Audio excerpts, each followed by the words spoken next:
The Monday, November 11th regular meeting of the Jersey Shore School Board will come to order. We have a roll call, please, Mr. Anders. Mr. Bernberg. Present. Mr. Frable. Present. Dr. Pecchio. Here. Mrs. Stemler. Here. Mrs. Stover. Here. Mr. Schweitzer. Here. Mrs. Thomas. Here. Mrs. Wasson. Mr. Allen. Here. 8 members present, 1 absent. Okay, please go to pledge of allegiance. Yeah, I believe we have some students from the Jersey Shore Area Elementary. If we'll have their building principal, Mrs. Adrian Johnston, introduce them. Good evening. We have 2 second grade students here. Tonight we have Kaylee Stanridge and Kenna Notebart to lead us in the pledge. Wonderful, thank you.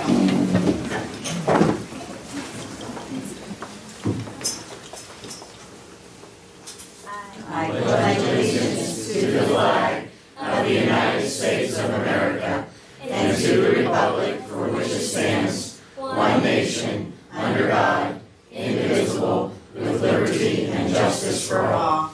And Kenna and Kaylee, before you sit down, I know that you'll get your picture taken, but here are certificates for you, Kenna and Kaylee, and I also have a flag pin for you that you can wear. We should have gave those to you earlier today because it's Veterans Day, huh? Yeah, good job.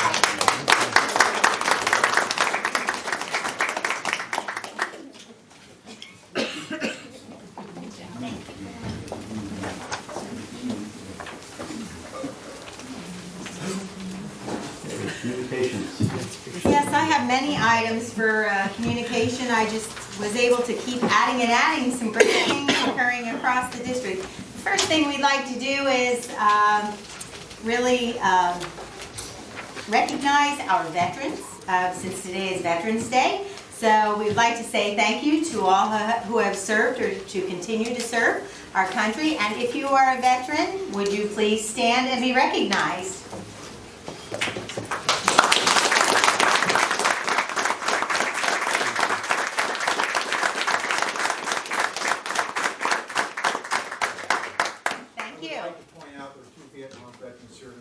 Mr. Schweitzer is a retired Marine colonel who went through the human meat grinder of Tet in February 1969, and I'm also a Vietnam veteran.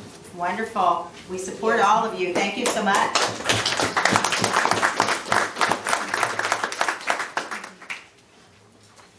Also under communications, I'd like to remind everyone, November 22nd and 23rd at 7:30 p.m. in the high school auditorium will be the drama production, The Uninvited. Students are $5, adults are $8, and we welcome everyone to come to that wonderful program. Also, a community member, a couple of meetings back, maybe a few months now, asked for the 2018-19 versus the 2019-2020 enrollment figures. We finally have those settled because we go off of our October 1 figures, and we just got our October 1 figures approved by PDE for this school year. So in 2018-2019, the total number of students, and that would include any of our students who are in our Jersey Shore Online Learning Program, was 2,321. 2,321. The October 1 figure for this school year, the 2019-2020 school year, is 2,305. So the enrollment has declined by only 16 students. So I would say that's a fairly stable number this year. So I wanted that person to get that information, as well as the community. Also, we have 3 members of the Jersey Shore Area Senior High Marching Band going to be performing in the Tournament of Bands All-Star Marching Band on Thanksgiving Day in Philadelphia. So if you have a chance to watch the parade, they will be representing Jersey Shore Senior High School. They are Rachel Garrett, Olivia Ann Eisner, and Aaron Baker. Congratulations to those 3. We also, as a district, received a letter from the Pennsylvania Department of Education, which we do from time to time. And this one is from the Division of Federal Programs. And the letter stated that they have determined that the Jersey Shore Area School District has maintained fiscal effort when comparing the fiscal year ending June 30, 2017 to the fiscal year ending June 30, 2018. What this means for the district is that they will continue to give us our allocation, our federal dollars allocation, because we are maintaining our fiscal effort. So that's a kudos to everyone involved in that process.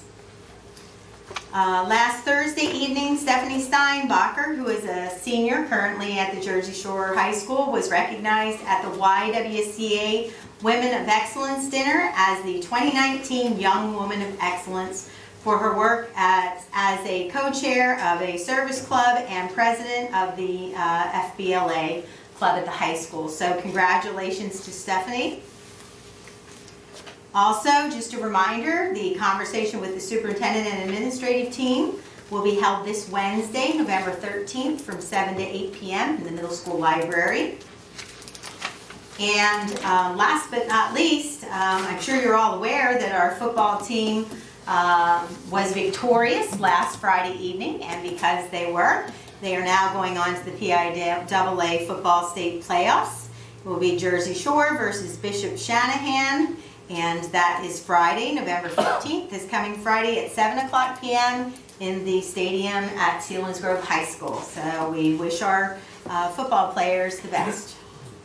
And that ends my communications report. That's a long one. Thank you.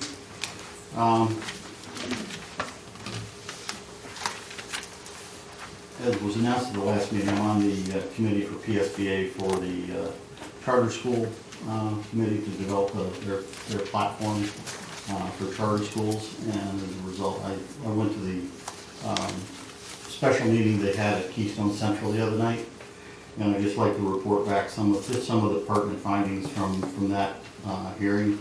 These were all prepared by a consultant that was hired by Keystone Central School District, and one of which is in March of 2015, the Board of Trustees for the charter school established a resolution to maintain working capital and margins of fiscal safety to the point that they would have not less than 5% and not greater than 12% of the total operating expenditures as a unassigned general fund balance. As of the 2017-18 school year, their general fund balance, the total fund balance was 55.4%. And Jersey Shore as a district is only allowed to have 8%. That's the maximum we can carry at any time. We're set between 5 and 8. Because of the size of the school, Sugar Valley can have up to 12% because they're a small school. Their budgeted fund balance for this year, and their final numbers weren't out yet when the gentleman did his report, were actually projected at 70.6%. The unassigned fund balance for budgeted projection for 18-19 was 50.5%. That's after setting aside $1.65 million for their retirement contributions. And 17-18, their final for the audit was 35.2%. So that's just an example of what we're dealing with when we're losing kids. They're not only taking kids over to their school, but they're also funding their savings account, if you would, to the tune of far exceeding what any other traditional public school can maintain by the law. So just wanted to make sure everybody was aware of that. Also had just a few academic standards. The 2018 PVOS, they scored a minus 2.18, and what that means is that's significant evidence that the school did not meet the standard PA academic growth. That was in again the ELA for math. Correct, excuse me. Are we talking still about the charter school? Yes, Okay. yes, these are and they had a whole list. So these are just the 4 of the highlights here. Their math PVOS was minus 5.33, which again is significant evidence that they did not meet the standard for Pennsylvania academic growth. Algebra 1 Keystones, minus 1.24. That's moderate evidence that they did not meet academic growth. And for literature, minus 0.57, and that is within the range that it was evidence that they did meet academic growth for that one area. So those are just, you know, if you have students or parents that you know, choose that school, that's some of the data you might want to share with them. That's what they're getting themselves into as compared to Jersey Shore or Keystone that provide the majority of their students. There were several in the PSSAs going back a couple of years that there were 14 areas that are measured. And one year they fell short of what Keystone was doing in 13 out of the 14. And in some areas they were as low as 15% below what Keystone Central scores were. So that's How many students in the charter school? 491, I believe it is. How many from Jersey Shore? 79. Thank you. So that's all I have. Student representative. Nothing to report. Okay. Intermediate unit, that's Mrs. Watson, she's absent tonight. Superintendent report. Okay, once again, we have multiple things going on that we'd like to present. The first is the FBLA American Enterprise Project partnership with the high school life skills class. And Samantha Montclair is going to present along with some other individuals. Do you have a PowerPoint or anything, Sam? Okay, we will get out of your way.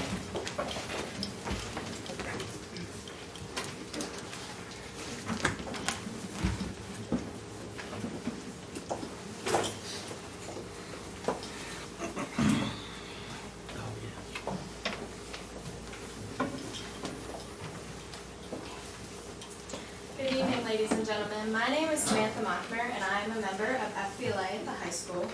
As you know, FBLA is always excited to start a new project, and with your support, we are excited to introduce the American Enterprise Project as our latest endeavor. The mission of the American Enterprise Project is simple: to promote an understanding of business within a certain group of students. I obviously have a close relationship with the high school life skills class, as my mom is their teacher. So we chose this group as our main focus group to educate about business and the American enterprise system, as well as the free enterprise system. We will also be working closely with the Jersey Shore Elementary Life Skills class, that's Mrs. Wolstegel's class, as well as all of FBLA. So this project will be a large collaboration between the three groups. The three main goals for this project are to increase foot traffic into the library. Recently, the library has become a place to just go if you need a book, or you need to use the computer, or print something out, or your class is being held there. But we would like to change this and expand this and make it more of a place for students to go if they have time, and make it an inviting place for students to be at. We would also like to increase the interaction between special and regular education students. Our high school life skills class participates in so many wonderful community experiences, such as Trout in the Classroom and bird watching, and going on many community field trips into the world, into our local community. But they are often so busy that our regular education students, most of the student population, doesn't get to see all these experiences that the life skills students have. And we would like to change this and inform them of all the wonderful things that the life skills students do on a day-to-day basis. We would also be teaching students to run a business. We would be mostly teaching the high school life skills class about running a business, but we would be also educating all of the students in FBLA that would be helping with the startup and the setup of the project. To complete all of these goals, we would like to open a coffee cart in the library. This wouldn't so much be a cart as we expand it onward as time goes on, but it would start as a small cart in the library that would sell hot and iced coffee along with hot chocolate. This cart would be run by life skills students one morning a week, periods 1 through 4, or somewhere around that time, so that it would not be during competing times with the cafeteria and when they sell their own drinks. We would first pilot this project to faculty and staff and use this as a period to work out any kinks in the operation, as well as get their feedback on what works and what does not. After we get these ideas, we would also work on putting this with our school-wide positive behavior initiative and use this as a reward for students. After all these kinks have been worked out, we would roll the project out to students and allow them to shop at our coffee cart. We will start small but expand outward with this project. The dark area you see here on the floor is where the carpet now in the library is stained from the air conditioning units leaking onto it. So we would rip up this floor and add in a laminate or tile flooring so that if something was accidentally spilled from the coffee cart, there would be no further staining to the floor. This new floor area would be the designated coffee area from door to door so that students knew that they could only have drinks on this area so there was no staining accidents. The life skills class will work behind this L-shaped bar that you see, serving and taking orders. And there will be seating around them so that if students have the time and opportunity to do so, they can sit near the life skills students and talk to them and start a conversation. As we expand outward in years to come, we will be adding in a long counter along the back wall for extra seating with high stools for students to enjoy their coffee at, as well as an extra table near the serving area so that students can watch the life skills students run their business and learn how things are done, and also have more conversations as well. While students were sitting at this high counter, they would be staring at a blank white wall. And we want to spice up this white wall that students would be looking at and incorporate our CTE programs. Using artwork made in a Windows of Opportunity theme, our communications technology students, Mr. Hensler's class, has agreed to create graphic design pieces for us depicting things like future careers that students can enter, the military, and other future opportunities that students have after they graduate high school. These pieces would be housed in frames that look like windows that will be made by our construction CTE program, which is Mr. Jarrett's class. This wouldn't actually be a window installed in the classroom. It would just be designed to look like a window so that while students were sitting at their coffee bar, they could look beyond the coffee bar, out the windows, and into their future. We would be working closely with these CTE programs, but we would also be working closely with our librarian at the high school, Mrs. Wirt.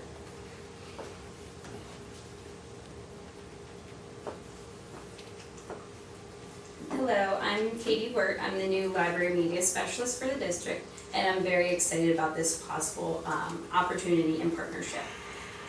This slide is on the flooring.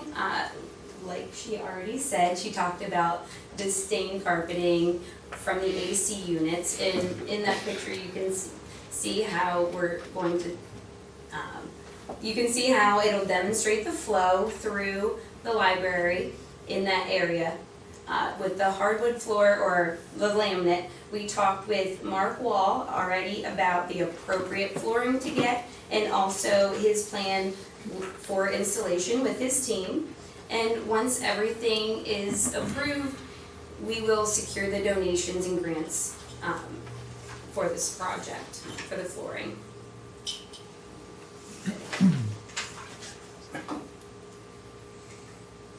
Okay, so I did a few surveys for students to complete to get some more data on the library and their views of the library. As you can see in the upper left-hand corner, there were 363 students that completed the survey. And in this particular question, it shows that the student use of the library. Unfortunately, right now, the highest percentage of students currently do not use the library.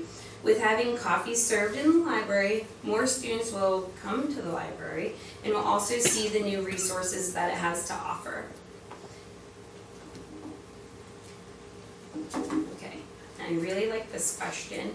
This slide shows an open-ended response question about any ideas or suggestions. And it just so happens that students actually, out of anything they could have said, they said that they wanted coffee. So this is a screenshot from that. Some students said, I don't eating, but overall you can see something related to coffee. So I thought that was awesome. Okay, and then this was even better. So this question asked about if students would be interested in having access to coffee or tea bar or snacks while working in the library student center. And this question in particular had the smallest percentage of no's out of the whole entire survey. So that meant almost all the students were interested. Okay, and then this is a possible down the road addition, and we talked about having at some of the tables or the high top counter in the back charging stations, and as you can see, that was something that the students really were interested in as well.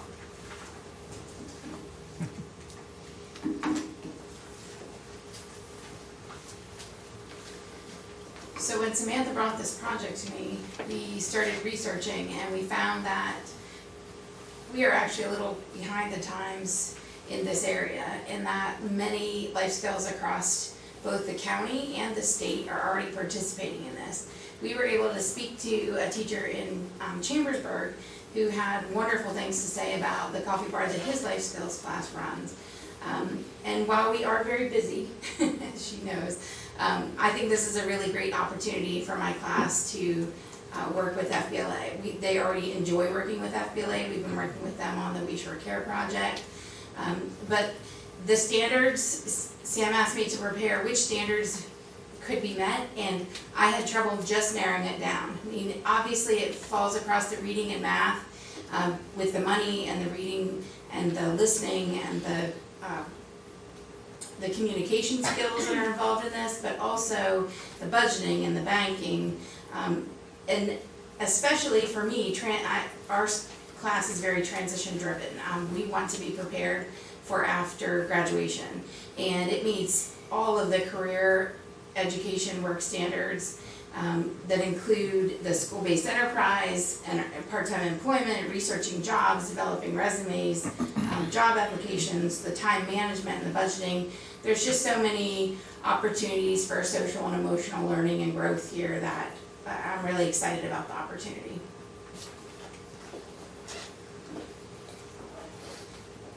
My team and I are going down this week, Wednesday actually, to visit the JSASD Life Skills class. And Mrs. Wolfslegel's class already runs a very successful coffee cart in their elementary school where they take orders from teachers and then deliver them their coffee. And we're going to go down and visit and have them teach us about their business and get their advice on how they think that we should run our business, and take the mission of the American Enterprise Project to educate about business and flip it and have those students educate us about business the best way they know how, showing us. We will also be completing a team bonding activity while we're down there to teach the kids that in life, and especially while running a business, teamwork makes the dream work. I'm sure what's on the forefront of all of your minds is how much is this going to cost the district? This project will be completely cost-free to the district. Once we receive approval, we can apply for grants and donations for the startup and the running of the coffee cart until we begin to make back our money. We already have access to all of the brewing equipment that we need, and we have access to discounted coffee that will be roasted, ground, and delivered to us from a coffee roaster in Carlisle, Pennsylvania for a much reduced price than their wholesale price. So I'm sure that you're all very excited that this will not financially impact the district at all, but will greatly impact the social and emotional learning of everyone involved. But possibly the most excited group of students is my mom's students.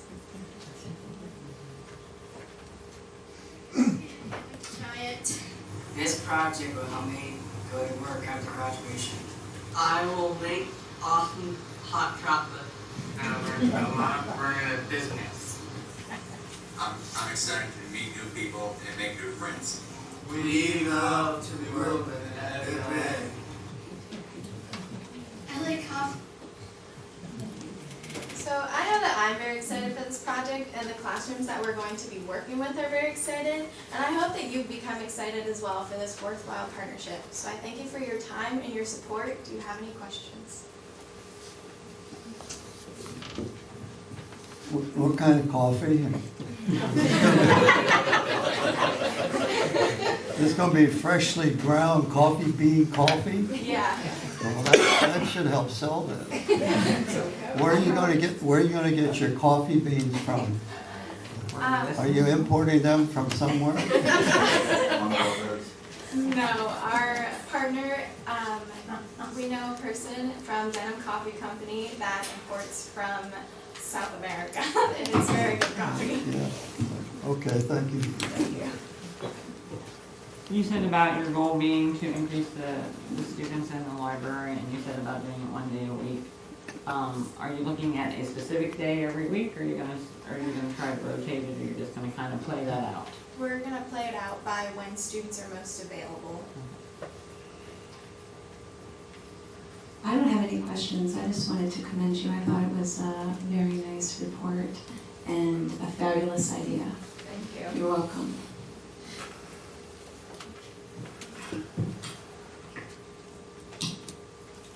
Any other questions for Sam? All right, fabulous job, young lady. Thank you so much. Thank you very much.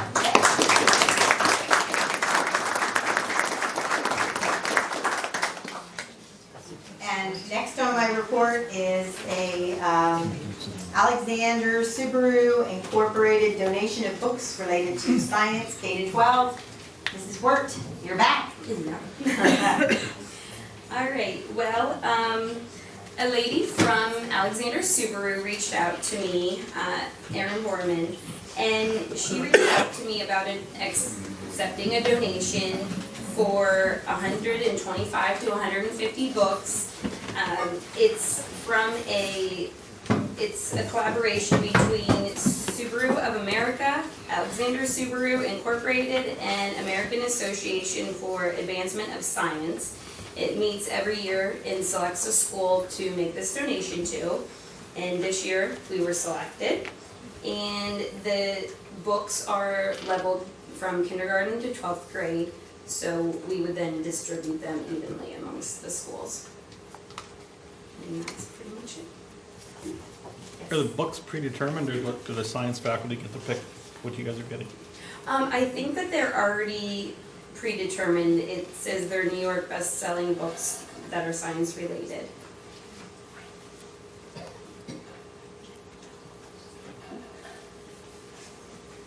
Any other questions?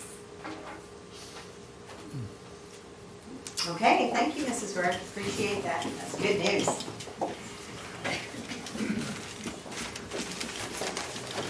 Next on my report is a new policy that a group of individuals, including board members, have been working on over the past several months. And this is a staff memorials honorariums policy. It would be policy 702.1. And like I said, it is a completely new policy. We did utilize the recommendations from the Pennsylvania School Boards Association to begin our conversations. And what you have in front of you is what the group determined would best fit the needs of our school district. And this is at a first read. So this will be back on for the November 25th meeting for an approval. Any questions at this point? Because like I said, it is on a first read. Do we have any memorials in place now in the school district? There are memorials on the school property, yes.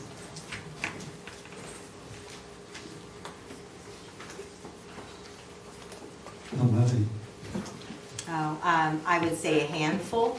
I think we looked at some on the building and grounds tour. There are several at the high school. Somewhere at the high school.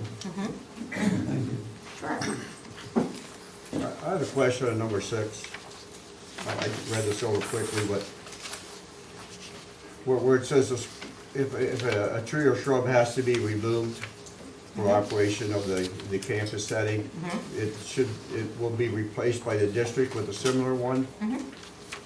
I think that should be,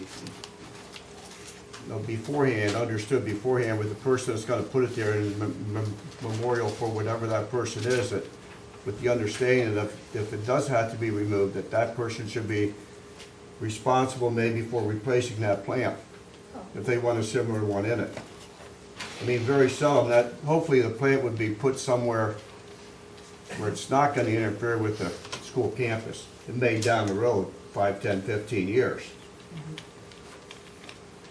I think, I was on the committee, Mr. Brumberg, and I think that the feeling was that to try to predict, you might put a tree where you think it's not gonna interfere with anything right now, and then all of a sudden we have a building project, or, you know, the football field moves, 5 feet one way, or, 50 feet another way.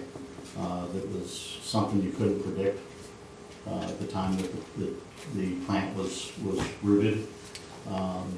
So it's kind of our fault that it has to be moved. Okay. Not that we're gonna try to have the building and grounds folks actually make sure that the growth of the plant will coordinate with the property. Okay, I can understand that reasoning for that. So the accepted list of items, are plaques and markers accepted according to this policy?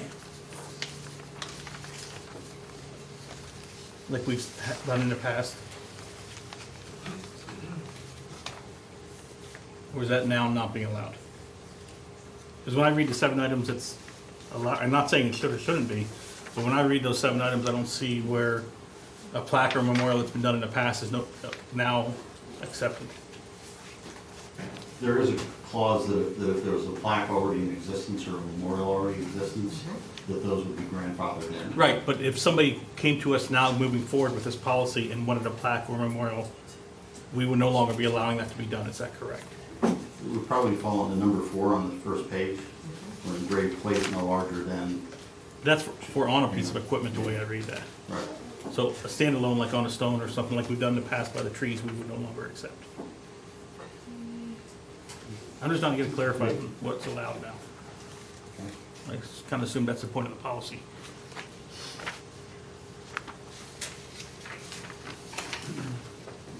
Where would you include that? I don't know. I'm just saying, when I read the 7 things that are currently allowed, I don't see where that would be allowed moving forward. And I'm not sure if that was the intent of the committee to leave it off or unintentional. Because it does not, in my mind, fit in any of the 7 categories of what is now allowed.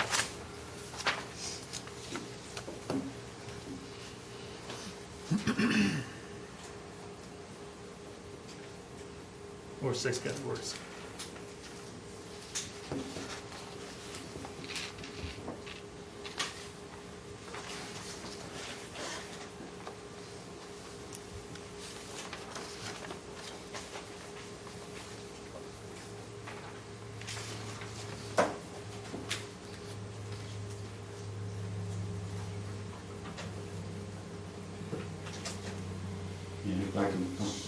It's really hard to find where that would be allowed under this policy, so. Yeah, it's either unintentional or intentionally left off. If it's unintentional, then I think it's unintentional. then it should probably be somehow included in there.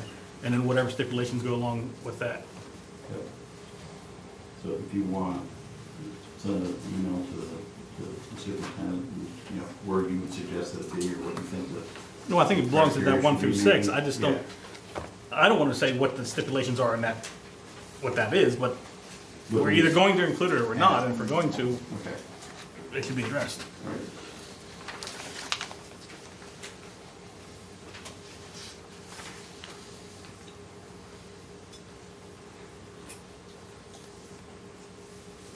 Okay, maybe we should get the team back together, the community back together, and look at where the best location and what the limitations would be on that. Will do. And it will not be before the board on the 25th for approval. We'll have to move that to January.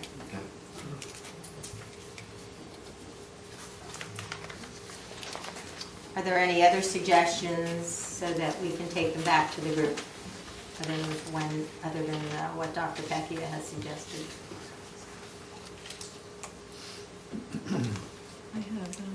I have one, I don't know if it's really a suggestion, it's more of a question.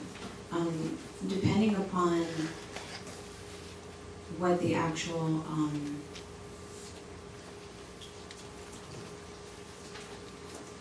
let me see where I saw that. Whatever's actually being donated, so to speak, whether it be to the high school or possibly the middle school, is it just the building principal that is going to determine where that be put on display, whatever that might be? It doesn't, I mean, it does say that there's designees, but I guess in essence what I'm thinking is obviously planting of shrubs and trees will be outside, but items where it says that they're going to be engraved on a piece of equipment, where are those pieces of equipment then going to be placed exactly? Is there a showcase where they're going to be displayed in whichever school that it's going to, or has that not been determined or thought out yet? I think it depends, and there are other members here that were on this group, but I think it depends on what the actual donated item is. Correct, so like I was thinking to myself, okay, so if for, a football player, or, a helmet or something, or some kind of athlete, a piece of equipment is what came to my mind. But I know recently there was requests for things like being placed at the actual football field. And, is there going to be any kind of stringence on how big the items are and where they're actually going to be on display? Because obviously if a family is going to want to engrave a piece of equipment or something in memory of their, loved one, I don't think that they'll be wanting to see it put into a closet or somewhere where it can't be displayed and showcased. So my thought was, is it going to be displayed? And if so, is there a place where that's going to be? We did not get that specific in this policy. Okay. And I would say, once again, I'm going to go back to the building principal, which would be the individual that whoever wanted to donate an item or have a memorial would go to the building principal first and say, this is my idea, and work with the building principal to figure something out. Then it would come before the board. That's my understanding. So you don't want to get specific in a policy. Policies are broad for a reason, so that we don't, stop individuals from making requests or being creative or possibly thinking of something that the original committee wouldn't think of.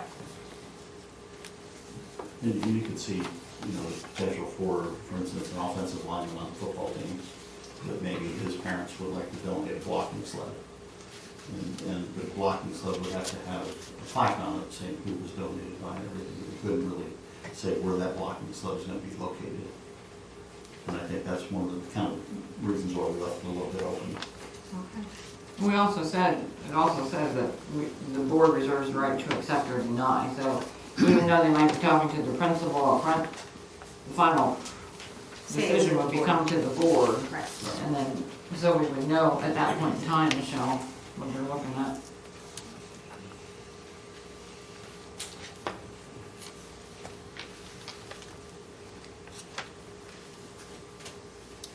And I guess, I'm just going to go back to Dr. Pecchia's question as I'm looking at this policy again. If we look under, I don't know, Dr. Pecchia, if you look under the list, the very last page, unacceptable memorial gifts and practices. So if you look at the list of unacceptable gifts and practices, does that answer your question as to what could possibly be approved? To what could possibly be approved? Right, because these are what is saying is unacceptable. Again, I'm going to kind of go back to what Michelle asked, because she's saying, well, what is it going to look like? Where is it going to be? Well, we don't know until someone comes to us and presents an idea. I believe that's where the committee was with all of this. Well, I'm just no, asking. it kind of does, but if you want to do that, then why have any of 1 through 6 to begin with? If you're going to use a negative to say, if it's not acceptable, everything else is okay, then we don't need any of 1 through 5. If we're going to say what is okay, and we're going to use historically what we've done, I think it should be included. But that's just my opinion.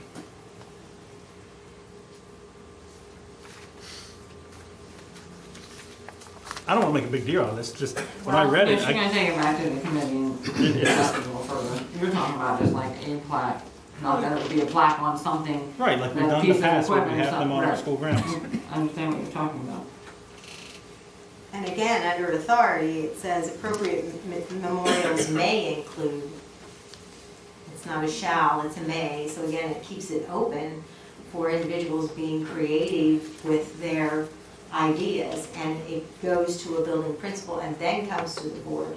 for Then I would just approval. put number 6 or 7 before your number 7 and say, other items is deemed acceptable, and then, because right now, Because that's not the way it reads. most of them right now are plaques. of Yeah, some sort, they are, so, and that's not covered at all in this. And honestly, that's why the committee put number 7 in, because, policy, we really didn't have a record of what memorials there were. We had to remember what is on school property at this point, so that's why we put 7 moving forward. Policy records will be kept, so that we know what we have on school district property, because there is no record of it.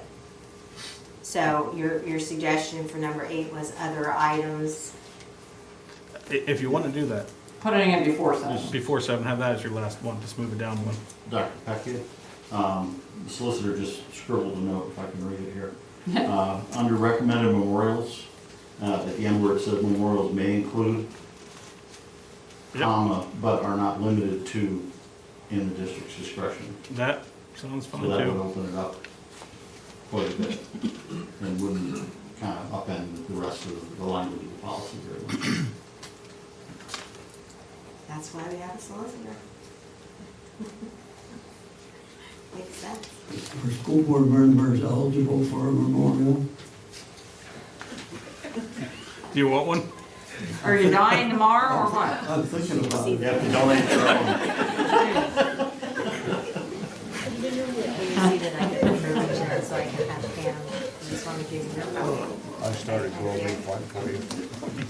All right, so will that suffice, Dr. Pecchia? Yep. You need to get the group together again, and I just send it out to the Send group? it out with the changes. Thank you. Anything else that you'd like discussed on this policy, since it is a new policy?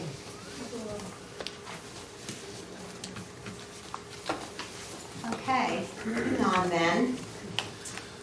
We also have the 2019-20 middle school and high school club lists at a first read. You've all received those. There are no new clubs for the middle school, just a change in a few of the advisors. And for the high school, last year there were 32 clubs. This year we are being presented with 27 clubs. Of those 27, 2 of them are new clubs. There is a proposed card club, which would provide a space where students who are interested in card games can play together, make friendships, and learn from each other in a welcoming environment. And the other new club, but which is really not a new club, but it just wasn't recognized as a club as such, Mr. King, correct me if I'm incorrect, is the YDTF, the Youth Development Task Force. And its purpose is to continuously support, monitor, work, and raise awareness on mental and physical health issues of our youth in a countywide leadership organization. I will tell you that Jody English spearheads this. This is the group that was formed last year because I was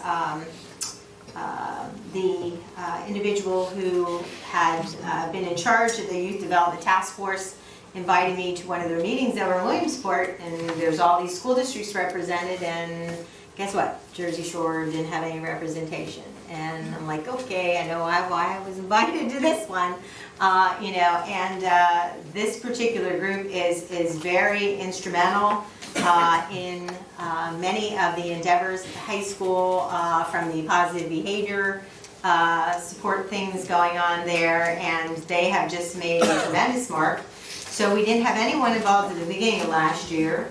Then Jody got involved, and I believe there were 3 students, if I remember, last year that finally started going. And now this year, Jersey Shore has taken over. That's all I can say. They hold multiple offices in this Youth Development Task Force, and they are on fire. And Jody is even a co-supervisor director of the Youth Development Task Force now. I mean, it's just amazing how Jersey Shore is now represented, and how the students have blossomed through the program. So I'm happy to see that this club is being brought forward as a club now, because she was really doing it as a volunteer last year, because she recognized the fact that this was something really important that Jersey Shore needed to be involved in. Like I said, there were 32 last year. There are now 27 clubs, because 3 clubs are not functioning this year that ran last year, and 2 are without an advisor. So that's why we're down on clubs. Yeah, the Youth Development Task Force, I went to a meeting probably 3 years ago, and we had a couple students involved at that time, so I'm wondering whether, if they had an advisor drop out or something, and that's why they kind of... I don't know, they reached out and said, detached hey, for some reason, but can you I'm come? glad to see that. We had nothing. Yep. And one of the football players was real involved with it the year that I went to do that. That's good. Well, we're back and we're on the move. Any questions about those club lists? That's on the first read as well.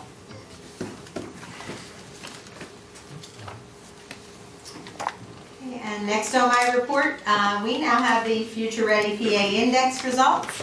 And I have asked the building principals to present, and I know that they will be using the screen in order to do that. And we are going to start with Mr. Keene at the high school. I will say that we have really done some great work again. These are based on last year's results, and we're on the move there as well. Mr. Keene. Good evening, board and community. Again, thank you, veterans, for your service. Greatly appreciate that.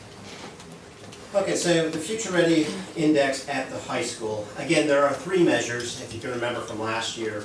There's 3 categories: the state assessment measure, Keystone exams, the on-track measure, which is attendance at the high school, and the college and career measures, which is our Future Ready's index stuff, certifications, as well as graduation rate. The items that you see, the circles and the arrows down, blue represents meets or exceeds the statewide goal. Green meets or exceeds the interim goal. Red is not meeting the statewide goal or interim goal. The up arrow is an increase in performance from the previous year. The circle, the lightened circle, is maintaining the same performance from the previous year, and of course the down arrow is decreasing in performance from the previous year. So let's start with the state assessment measures. If I'm going to have Jeremy click into the bottom of those measures, we'll just look at the boxes. Thank you. So we'll start with ELA. This is the ELA Keystone. You'll see where we are as far as performance goes. We're currently at 82%. The state average is 62.1, and the statewide goal in 2030, this is where the state wants us to be, is 81.1. So we've already met that, we've exceeded that. We are down a little bit from last year, but we're still above our 2030 goal, which is great. Mathematics and algebra, the same. We're at 78%. The statewide average is 45.2%, and the statewide goal for 2030 is 71.8, so we've met and exceeded that as well. The science biology Keystone, this is great news. It's nice to see this number where it's at. The proficiency score is 71%. The statewide average is 66%. And the 2030 goal is 83%. So we're doing well. We're not where we want to be. We're not in blue. I'd like to see all of them blue, but we're on the move. So it's great. Jeremy, you should scroll down, please. This is the growth for each of those categories. Our academic growth score 72 in ELA. The statewide growth standard is 70. It's 79 for algebra. Again, with statewide growth is 70. The average growth is 75.3. And for science, our growth score is 72. The statewide growth standard is 70. Our statewide average is 75. So we're there. We have a little bit to go yet, but we are there. We're moving, which is great news. Advancement on the Pennsylvania State Assessment. These are gray because it's nice data, but it doesn't go into the calculation a whole lot. But it's just good to see the number of students that placed advanced on these scores. So that is our Pennsylvania State Assessment. The on-track measures, Jeremy, if you'd like to go back and go to the on-track measures, there are 2% of English language proficiency. We don't have any English language learners at the high school, so that doesn't count for us. So the only thing we have is our regular attendance. And our regular daily attendance is 86.3, statewide average is 85.8, the statewide performance standard is 94.1. So we're not where we want to be as far as the performance standard, and that is the daily attendance rate, basically, the number of students that are absent from school, whether it be illness or whatever they're absent from school for. Okay. You know that. The college and career ready measure, there are 2 that actually count. The first one is our career standards benchmark. This is the new one. This is where all the career and technical education is involved. The future ready items that we have to take care of in, well, the career plan in 8th grade, the 2 pieces of evidence that's collected in 9th, 10th, and 11th grade again. Meeting those benchmarks, we were at 99.4%. It's 99.4% because we had a student move in late last year, never attended the school, and dropped out in 10 days, dropping us to 99.4%. And those are some of the things that happen in education, unfortunately. So the statewide average is 89.8. The statewide performance standard is 98. We're doing exceptionally well here. I'm very happy with that, and our progress at Jersey Shore School District is outstanding in this component. So we have one that I'm a little concerned about, and that is our cohort, our 4-year cohort graduation rate. Now this is what's called a lagging indicator. So this is not last year's graduating class, this is 17-18's graduating class. And this is a tricky number, because basically they take the number of students that enter 9th grade divided by the number of students that graduate. Those that graduate divided by the number that enter in 9th grade. There's really a 30 student difference here, and it's not necessarily dropping out of school. I went back and looked at a lot of this data. We only had a handful of students, less than 10, in those 4 years drop out of this cohort. What if they move and they go to some of the private schools or the private charter schools, move out of state, and the other state school doesn't report back to Pennsylvania, they count as dropping out for us. It's kind of a crazy formula. We are at 85.6. I also did a little bit of digging. This is 1 student away from green. So it's red, but it's by 1. So I don't like to see the red. I would like that to be back to blue where we had it. And I think there's a lot of things that go into play here. But at this point in time, it is where it's at. We are 0.2 away from the statewide average. And the 2030 goal, we're a little bit away from that. We were there, we were exceeding that. But we've had a lot of students leave for cyber schools and those sort of things. So as Mr. Allen was talking today, that Those sort of things hurt our district, more so than financially. One number I am very happy with, and we've worked very hard over the last couple of years for, is this 5-year cohort. And that is up to 89.7. So these are students that weren't projected or able to make the 4-year cohort. Typically, this group of students would be susceptible for dropping out of school.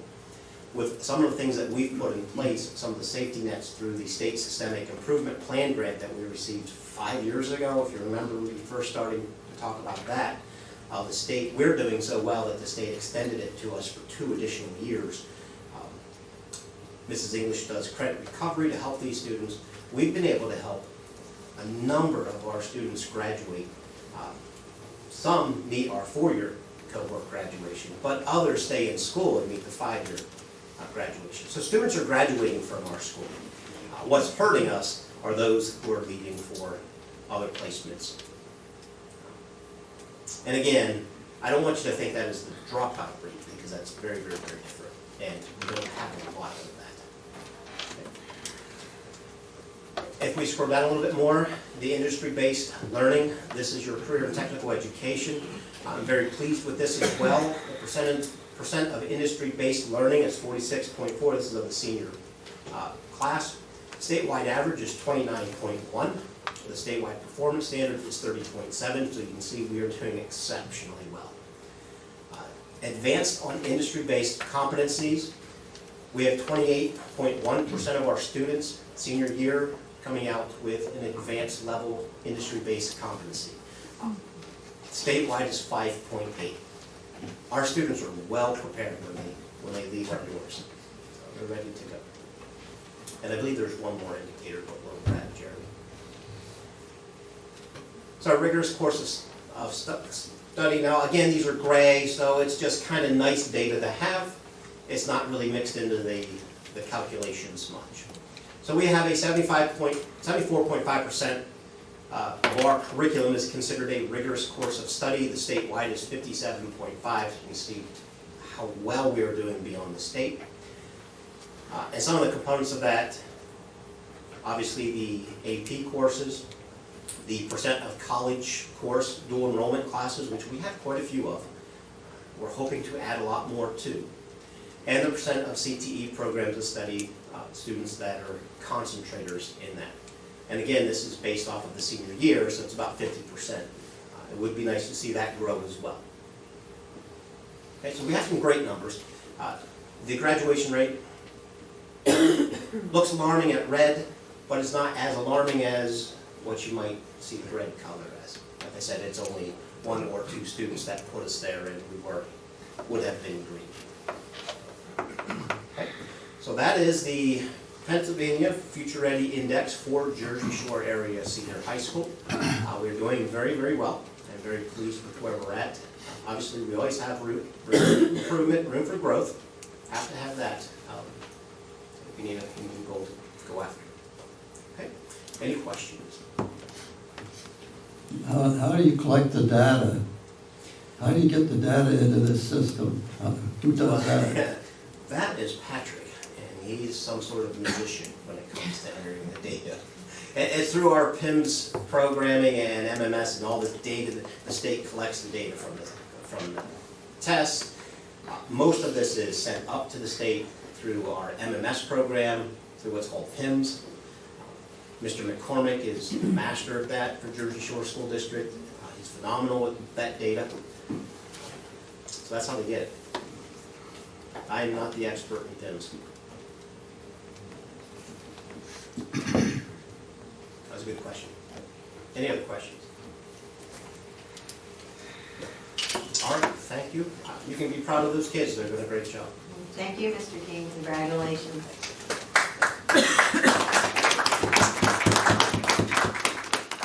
Mr. Valdez, I believe you have some good news as well. Yeah, so the middle school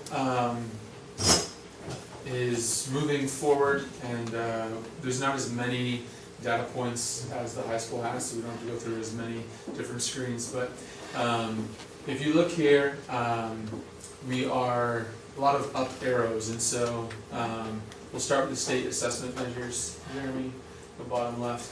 If you recall, last year, I stood here and if you scroll down just a little further, all six squares were red last year. And so we're showing growth, and we're continuing to do that. The top three are achievement. So those three, ELA, math, science, is looking at the percent of students that are at proficient or advanced on the PSSAs. The math does not account for algebra. Our algebra students who test at the middle school, those numbers get sent up to the high school's data because we don't have an algebra course, or we don't have any, it's accounted for high school, all schools do that. So those numbers, even though the students are testing in the middle school and they're completing an algebra class, that data goes up to the high school. So for achievement, you can see that ELA is green.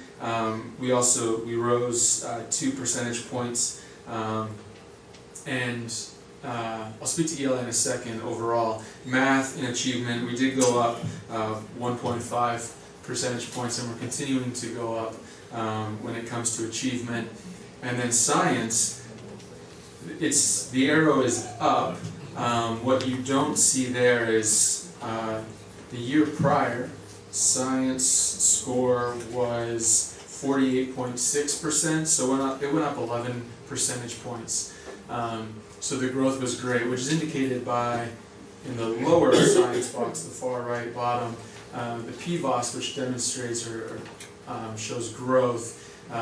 We went from 50 to 71, so our growth score went up 21 points, which is a big kudos to our staff and our students and the effort they put in. Math growth score also went up almost 5 points, so though it's red, it is moving up, and we want to continue that. And then the ELA score went up 21 points as well. So we're seeing growth for me with 1 year, in that year with ELA. There was already a plan in place to coordinate with the IU, and so we had Brooke Biter coming in and doing some standards alignment with the curriculum, and you can see that, and they were making it a marking period ahead. And so it was sort of the first marking period, they were creating and aligning standards while they were teaching it, and then they tried to get a marking period ahead as they were going. So implementation was happening on the fly, and so we're really excited to see what this year will do now that they have that curriculum realigned. Math, I will speak to this a little bit and just say that when we look at math, it's still red. As a principal, one of my goals is to look at resources and aligning resources to the area of need. This is somewhere where we are focusing. We have more connections with the IU this year, and our focus is looking more on math instruction and curriculum. So we're continuing to look at the areas of need. But overall, as a building, things are looking up as the arrows indicate, and we're going to continue to push for that. If you go back, the on-track measures, that will be our attendance, and there it is, 92.9%. It's above the statewide average, just below the standard. So continue to work on that. We are creating a culture. We're trying to make it a place where everyone wants to be, including students and staff. But obviously, there's times where we're sick, and then times where we're not there, but we're above the state average. The other indicator, real quick, Jeremy, if you go back, below that is, it's gray, it's 42.1% in math. We've already looked at that. If you go back, to the previous screen. The career in college measures, is a great indicator. It goes back to, you can click on there.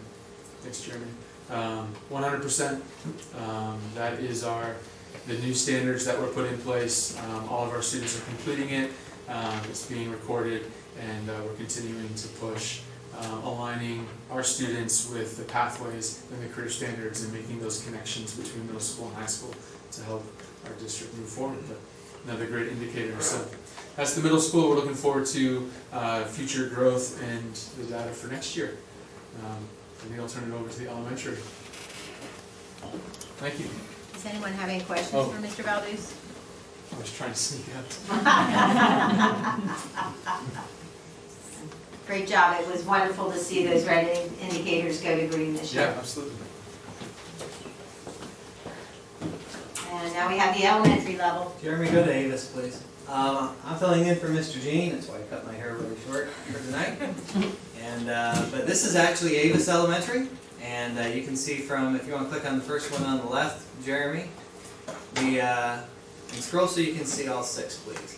So the top is the academic achievement part. As Mr. Valdez said, the bottom part is the growth scores. So you can see in the top row there, with all 3, with English, language arts, math, and science, you can see that their percent proficient in advanced is well above the state average for achievement. The statewide goal, it's pretty close in ELA and math, and you can see it's actually very high for science in regards to the statewide goal. Now down below, in the growth part of it, you can see that in the green part, it's even though it's just slightly below the state average for growth, it is above the standard. In science, it is a little below where it needs to be. It needs to be at that 70% to be green for the growth part. So you can see, some people get confused. How can it be blue in achievement and then red in growth? And that's simply because what they look at, and for elementary, honestly, because that's 4th grade, they take the 3rd grade math and science scores to predict how kids are going to do. I'm sorry, they take the 3rd grade ELA and math scores to predict how kids will do in science the following year. And so they make that projection of this is how they should do. And so while all the kids scored proficient or advanced, they all didn't make whatever that growth target was that the state said they should have achieved. So that's how that can happen, where you can have like a blue and a red or a blue and a green compared from growth and achievement. Scroll on down.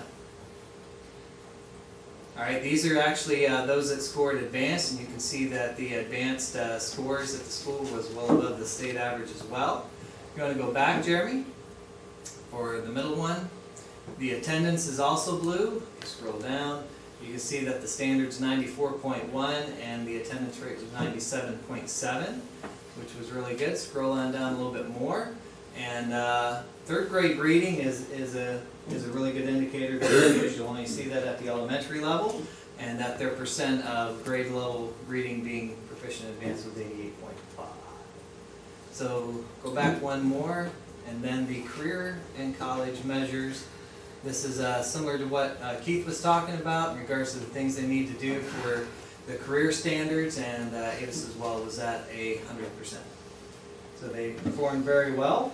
In this case here, it's the growth part that we need to look at a little better. How can we grow? Even though they're high achieving kids, they can all grow, and so meeting those growth targets from year to year.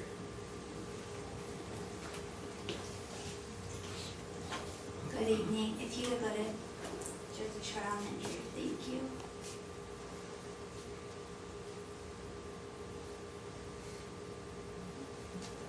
Okay, you'll see on the state assessment measures that ELA for the achievement measure was red. ELA for growth was blue. Math for achievement was red, and math for growth was blue. So if you could click on the link at the bottom, thank you. So what you're seeing here is kind of the opposite of what you just saw. The top scores are not where we would like them to be. Obviously, the ELA and math scores are red, although you can see that they are close to the statewide average. We did not quite make it. However, if you look directly down under the red boxes, the blue shows that the number of students, or the percentage of students that exceeded the growth target for that year for those same subjects. So, Jeremy, on the far left under the red, if you could click on student group breakdown,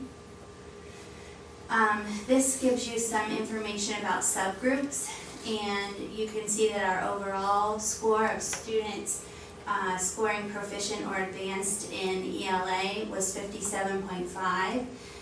It shows you some other subgroups like economically disadvantaged and students with disabilities. We have approximately a 20% population of students with disabilities that is largely our students with IEPs. If you look at the subgroups for the other buildings, they don't have that subgroup. There are not students in that category, or they're insufficient. This number means that 24.6% of those students in that subgroup scored proficient or advanced. So if you could close that, please, that was ELA, and go to the ELA on the left with the blue at the bottom. Yep, right there. And if you look at that same subgroup, I'm really proud of this score. If you look at the students with disabilities at the bottom, that score is a 78, indicating how many of those students in the same subgroup achieved a year's worth of growth or more. So the good news is our growth scores. The achievement, we have to play catch up, so unfortunately it's not where it should be, but our teachers are most certainly doing their jobs, and they are making sure that students are making a year's worth of growth, and obviously the students are doing their jobs as well. So if you could close that, please, and click on the student group breakdown for math at the top. And you can see the subgroups there. 21.5% of students with disabilities scored proficient and advanced in math. And then if you close that and look at the bottom, subgroup for growth, our growth score for students with disabilities in math is 100, and our growth score for the entire student group in math is 80. So I guess that's a way to focus on the positive and say that we are making more than adequate growth. We just have some ground to make up to get to that achievement score, and that's where we still have work to do. Science, we're in green at the top at 73.7%, and the statewide average is 66, and our growth score is also in the green for science. And if you could scroll down, these are the percentage of students overall that scored advanced in those categories. Thank you. If you want to go, to on-track measures. Attendance, again, like many of the other buildings, we're in green. We have 93.4% daily attendance. The statewide average is 85, so we're above that. And if you keep going down, our score, percentage of students scoring proficient and advanced in grade 3 reading is 52.7. And last but not least, as we have seen in every building, our district does very, very well in the career standards benchmark. Those are the artifacts that we need to make sure students complete as they're getting ready for careers, and we are 99.2% in that area. Are there any questions? I don't have a question, but the economically disadvantaged, how is that determined? Where does it come from? Or That's the percentage of students that qualify for free and reduced lunches. oh, is that where it comes from? Okay. Any other questions? Friend, pull up salaries.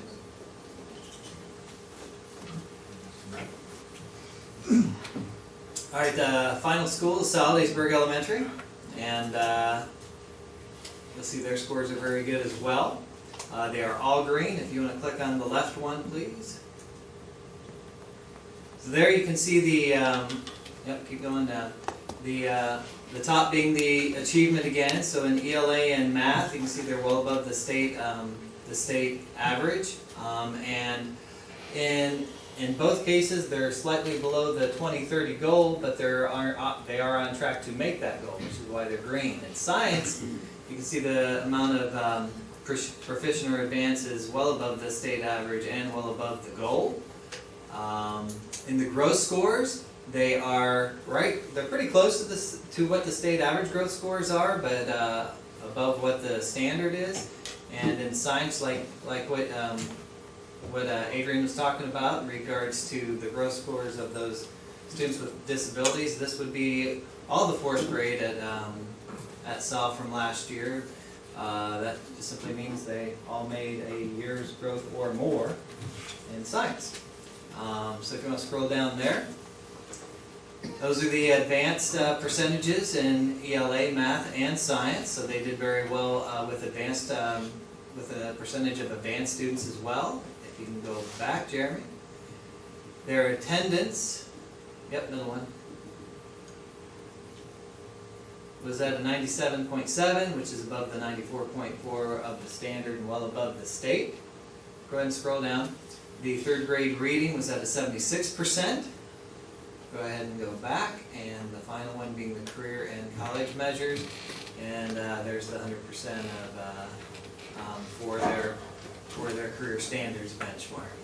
So those are the elementary schools. You can see, varying strengths and varying opportunities for growth in all three. And is there any questions about any of them? All right. Okay, thank you so much. Appreciate it. Good job. And next and final presentation under my report is the budget presentation. Mr. Anderson. May I ask a question? Oh, sure. This ready index, is it statewide? Do all the schools in the state use this? Yes, this is the state's indicator State thing. on how well a school district is performing. This is the one and only indicator that is used to determine school district performance. Okay, how many years is this? This is the second year for this Future Ready PA Index. Prior to that, it was the school performance profile. Okay, thank you. Sure. Mr. Enders? Good evening, Board. To begin my presentation, I'm going to just give you a quick recap of the index. At your seat, there should have been a one-page document with kind of a bullet list of some of the information concerning the real estate tax index. Before I go through this presentation, I want to preface it by saying the main point of our conversation this evening, or in the end, I'm going to give you a recommendation as to whether or not the district stays within the index or goes down the route of seeking exceptions. So that's why I'm starting out discussing the index, and then we'll go into the preliminary budget. The index this year for the district is set at 3.6%. Last year it was at 3.2%. Value of the index increase over the current budgeted funds for real estate taxes is $417,204. The rebalanced millage rates, again, because we are a multi-county district, our millage rates get rebalanced through the process that's done in the budget formula, or the budget workbook that the state provides us. It's based on the State Tax Equalization Board's assessed value. Is one of the main components of that. The rebalance rates for Clinton County is 13.5010 mils, and for Lycoming County it's 18.2915 mils. If the board would choose, currently with the assessed values that we have, I received assessed values from the counties in about the middle of October. I'll receive them multiple times through the budget process. But with those assessed values, the 2021 millage rates increased to the index will be for Clinton County 13.9611, and for Lycoming County it's 18.9499. Current rate now, Lycoming County would hit the index before Clinton County. They would see the increase of 3.6%. and Clinton County would see an increase of 3.41%. Like I said, all those millage rates and percentages are based on the current assessed values that I received from the county. I will receive multiple more before we get through the final budget. So are there any questions concerning index value of the index value of that? What was this year's index? I thought it was 540,000. 1920, the value of the index was $545,515. And now we're going, the percentage is going up, but the dollar amount in taxes is going down for next year, is that right? Well, the number I gave you there was the number of the increase in real estate tax revenue that would be reflective in the budget as it currently presents. I'm going to discuss the revenue assumptions that are in the 2021 budget. So, because there is an increase in the real estate tax revenue in the 2021 budget right now. So, but I will be going over that once I get into the preliminary budget. So to the index for 2021, what is it? $417,204. Okay, thanks. You're welcome. So the document, the next document we'll go over is the one I attached to the agenda. It should have been at your seats. There's 3 pages there. Cover sheet, traditional cover sheet, projections, and then the revenue assumptions. Before I go down through this, I will tell you I have kind of tweaked this cover sheet slightly because I wanted to pull out the different kinds of fund balance that we have, because now if you approve what's on the agendas this evening, we will have approximately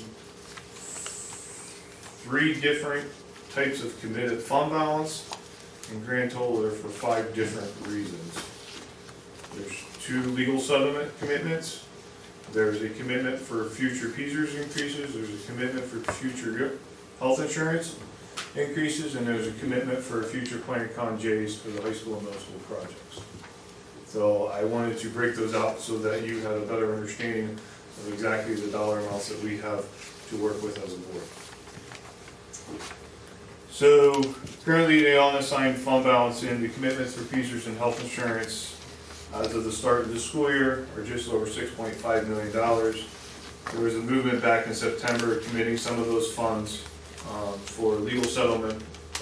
That would decrease it by 22.5. Right now we are working on a budget deficit for 1920, just under $330,500. So going into next year, we're looking at a total unassigned and committed fund balance available to the district of just over $6.2 million.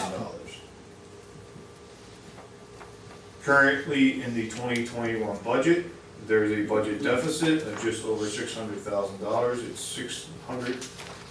$604,201. That would leave you with the end of the 2021 fiscal year, a remaining fund balance for unassigned and PSERS and health insurance commitments of just over $5.6 million. Then there's a breakdown of those different types of commitments. Down below there, we'll further the available unassigned fund balance as a percentage of the 2021 budget expenditures is at 6.63%, and the total committed and unassigned fund balance as a percentage of the 2021 budget expenditures is 12.78%. Like I said, I wanted to also break out the other fund balances, so that's a separate box at the bottom of the page that shows you your non-spendable fund balance, which is on the audit report, the committed fund balance for legal settlements, and the committed fund balance for Plan-Con J's. All those added up with the uncommitted, or the committed, and the unassigned fund balance is $6.3 million. But really, in all reality, the lower fund balances you have down there really are not to be touched. You are saving those for a reason. That's why I kind of broke them out. Any questions on that sheet?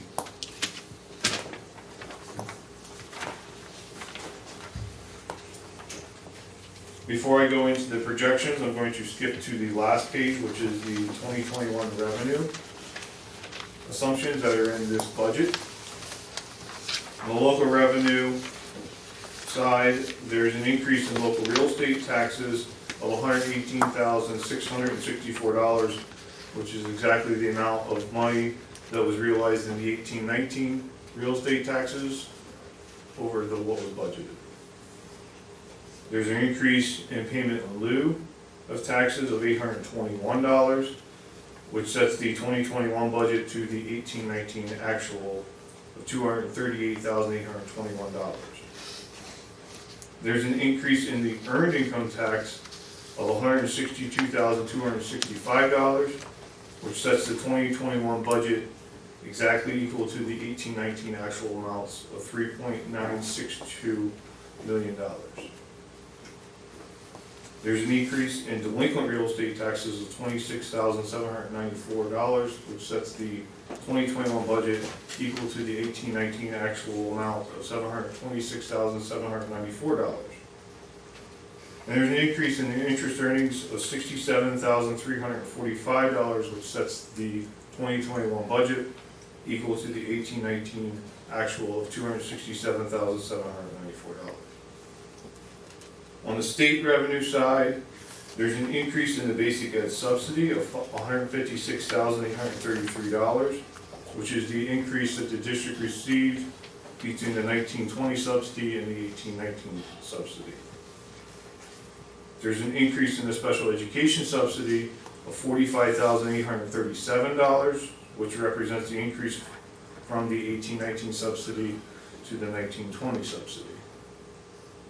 There's an increase in the CTE subsidy of $10,443, which also represents the increase from the 18-19 subsidy to the 19-20 subsidy.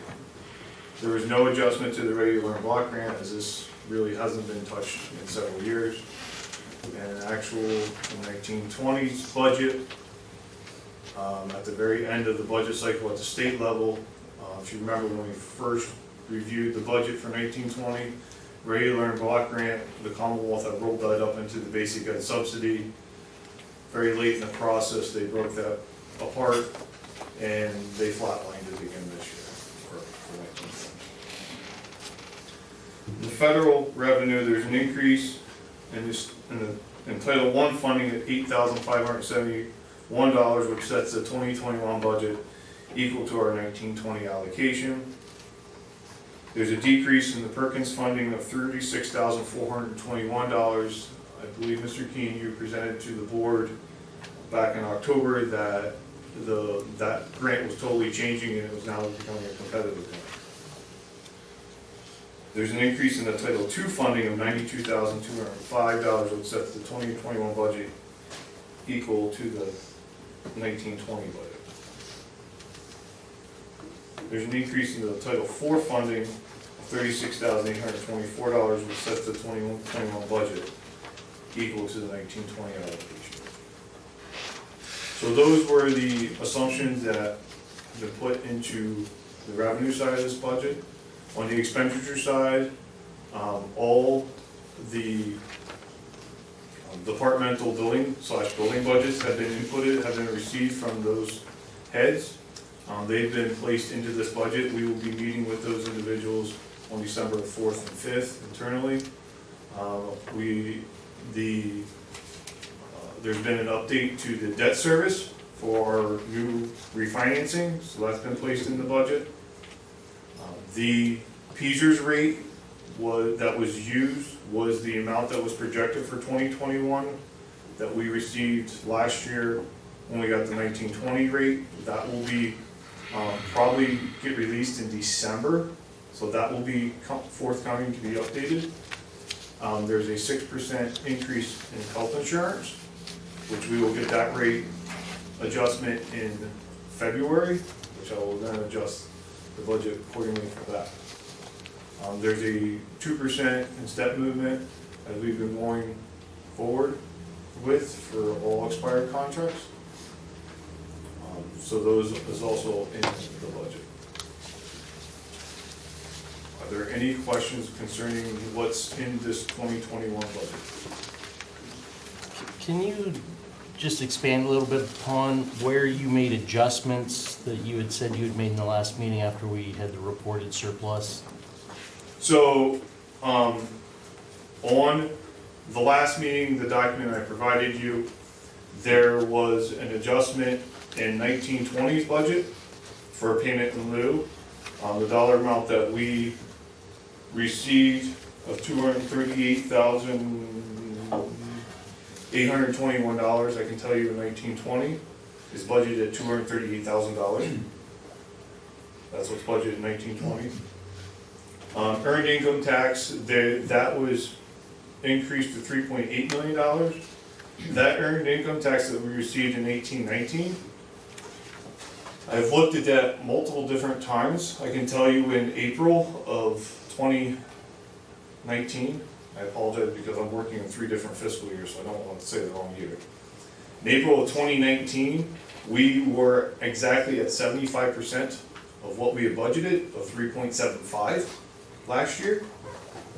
We received an amount in May that was lower than our prior year. We received an amount in June that was lower than our prior year. And then we received an amount in July, which counts in the last fiscal year, that was over $100,000 higher than our prior year. So when I'm looking at that earned income tax, I'm really concerned about budgeting that high in 2021. I can tell you in September, when we were a third of the way or a quarter of the way through the year, we are about 25% of our current budget of 3.8. And now that we received our November payment, which is for the month of October, we are trending just shy of a third of our way there. We're about 30%. So of our budget, so we should be about 33%. So that $3.9 million, I'm very concerned about putting in there for 2021. The delinquent real estate taxes of $726, that number in 1920 is budgeted at $700,000 for 1920. And for the interest earnings, that we received $267,000 in 1920. Our budget for interest is about $200,000. And through October, we are trending that we will make about $220,000. But we also know interest rates are going down. So that's what I can tell you about those numbers that you just asked me about. So what was the total amount that you've budgeted back from the, what was it, $1.6 million surplus that you showed in the last meeting? How much money have we budgeted backwards from what we spent in our expenditures? Or our revenue went up and some of our expenditures came in less. What was the total that you reduced our projected expenditures and the amount you increased our expected revenue? So when it comes to talk about tax increase, that's where that gets relevant. I'm not understanding what you're asking. Well, like for instance, you budgeted $598,000 for Source for Teachers, right? That came in $200,000 less than that. What did you budget for Source for Teachers this year? For 2021 or Yeah. for 1920? No, for this year. So for what you're presenting for 2021. So for 2021? Yeah. For 2021, I did not adjust the Source for Teachers budget. It's still sitting at the same dollar amount. It's 500, something like that.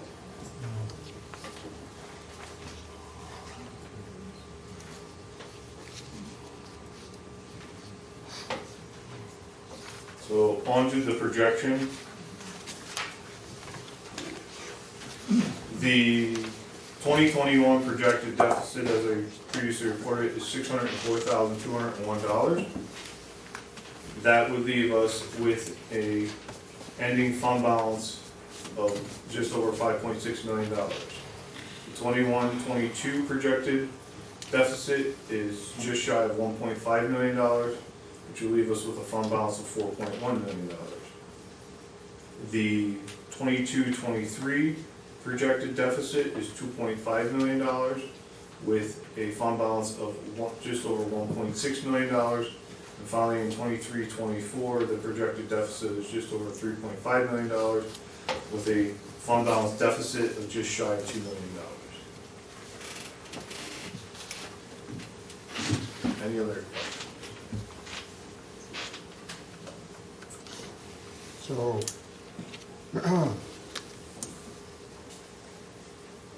roughly the fund balance is decreasing yearly almost 3.7 million. If I go from 22 to 23, pretty close to that, right? 4.1, 1.6, 1.6 to 1.9 deficit.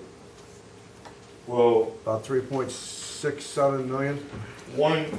Year over year, the deficit is growing at about $1 million per year.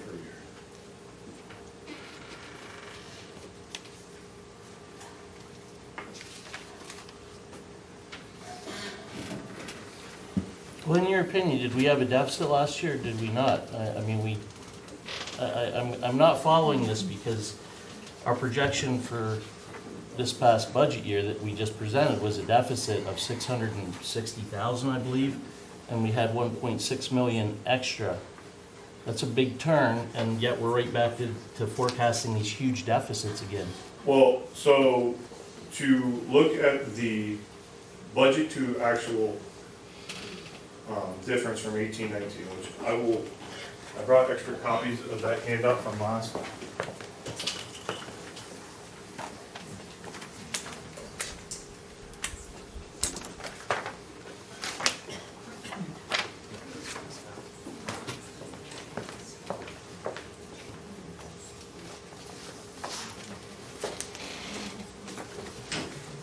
So this is the same document I presented to you at the end of October.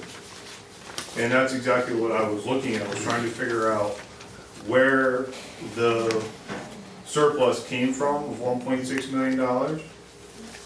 So as I stated that night, I will try to primarily focus on the revenue side. The expenditures came in just shy of 1% of budget. They were $366,555.04 off. They were below budget. The revenues came in at $1.342 million over budget, or 3.25%. The very first thing we need to look at if we're going to focus on the revenue side of that $1.3 million is $380,000 of that we need to throw out, because that came in as a surplus from our planned con reimbursement from the JSASD project last fall, which is the very last number presented to you in that revenue listing on that sheet of paper.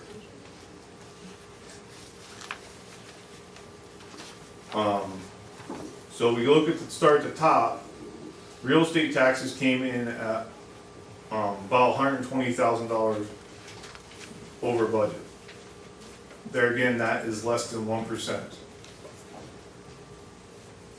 The payments in lieu came in over budget of $89,321.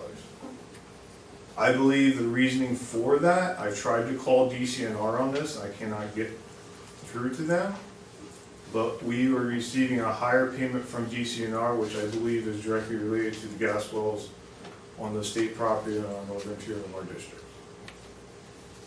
We have since adjusted the 19-20 budget and the budgets going forward for that surplus of $238,000. The earned income tax I've already discussed. So if there's any questions in particular on earned income tax, I can answer those, but I'm not going to rehash what I just said about 5 minutes ago. Delinquent real estate taxes, that also came in over budget, about $76,000. There again, in 19-20, we've increased the 19-20 budget to $700,000. And I've included the 19-20 budget amounts over in the very far right-hand column. Interest earnings, we really earn more than budgeted of $207,345.16. Once again, I'd like to say that the 19-20 budget has been adjusted to $200,000. And right now where we're at is we're going to be trending to making about $220,000. two concerns with interest is that right now in this time of the year is when we have the most cash on hand. That's traditionally with districts because we get all of our real estate taxes at the very beginning of the year. So now we'll start spending down that money, plus we know there's a decrease in interest rates, which is directly related to, our interest rates are directly connected to the federal funds rate. Does that answer your question, Mr. Frable? Well, I guess I'm just a little bit, I think this is too conservative because, I mean, the success in our delinquent tax collection and so forth is a direct reflection of unemployment rates in the state of our economy. So I'm not sure why we're still going with maybe old economy type situations. I mean, things are roaring, now we're getting in more money. I just hate to assess more taxes on the people with numbers that might be inflated or depressed. So concerning delinquent real estate taxes, I agree with you about roaring economy, which I think you would see as an increase in your regular real estate taxes, which means actually less is getting turned over to delinquencies, which means that eventually your delinquency will either plateau or it's going to go down.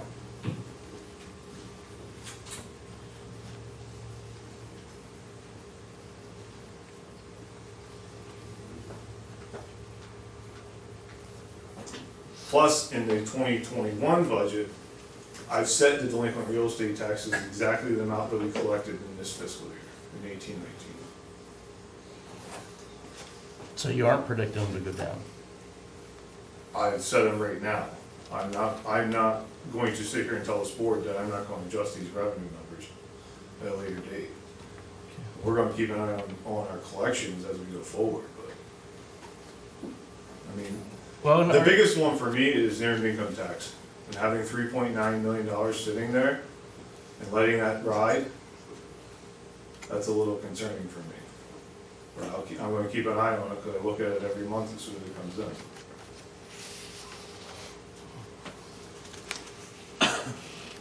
I don't have any more questions. Any other questions?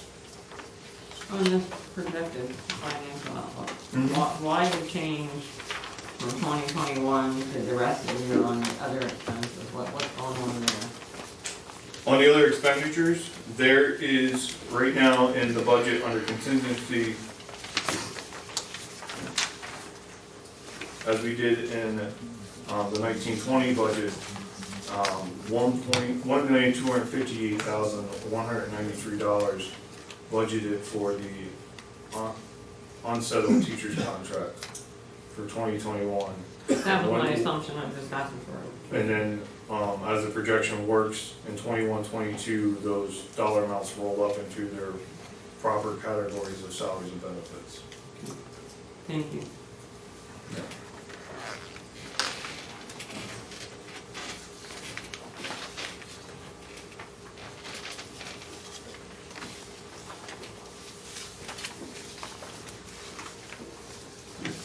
Thank you.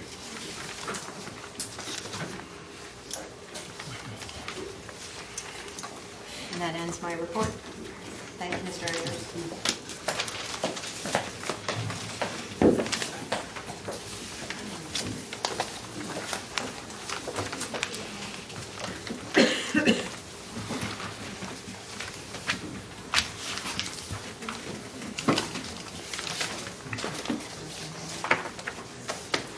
The board's going to go into executive session for personnel and legal, and we'll conduct additional business when we return.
addendum for hiring a half-time reading teacher at Jersey Shore Elementary. So could I have a motion to add that addendum to the agenda as item G on personnel? So moved. I'll second. Okay. Any discussion on that? If not, all in favor, say aye. Aye. Thank you. Good to hear that.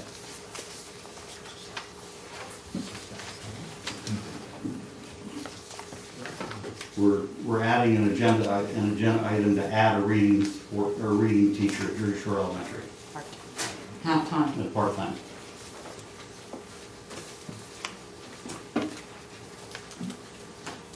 Okay, the remainder of the agenda, we're going to move item D up to act on it first before we get to the remainder of the personnel agenda. And that's the appointment of Kelly Wasson as special education paraprofessional.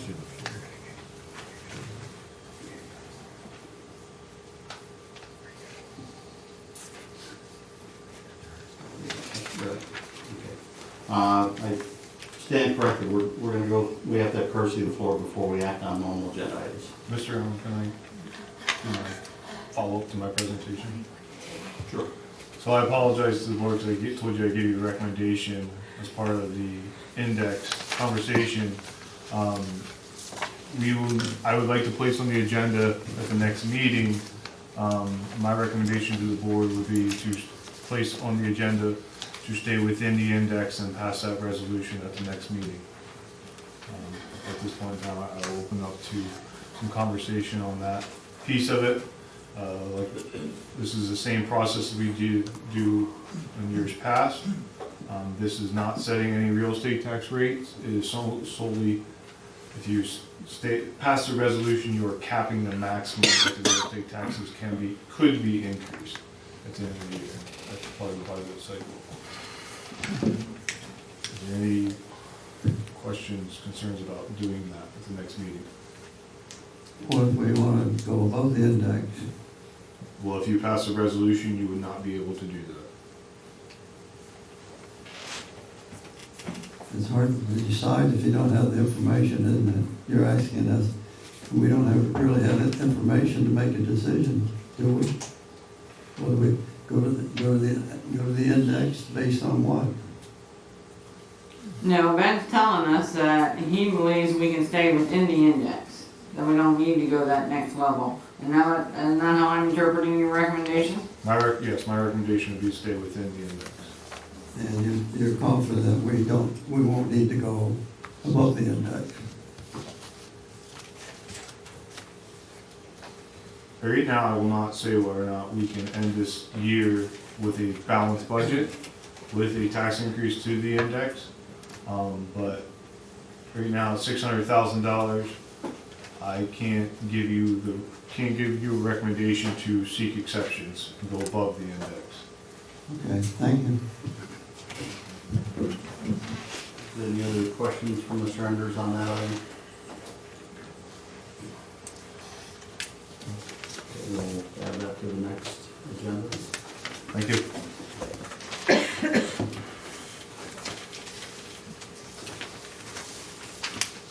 Okay, we've added the addendum onto personnel, and now we'll discuss item D.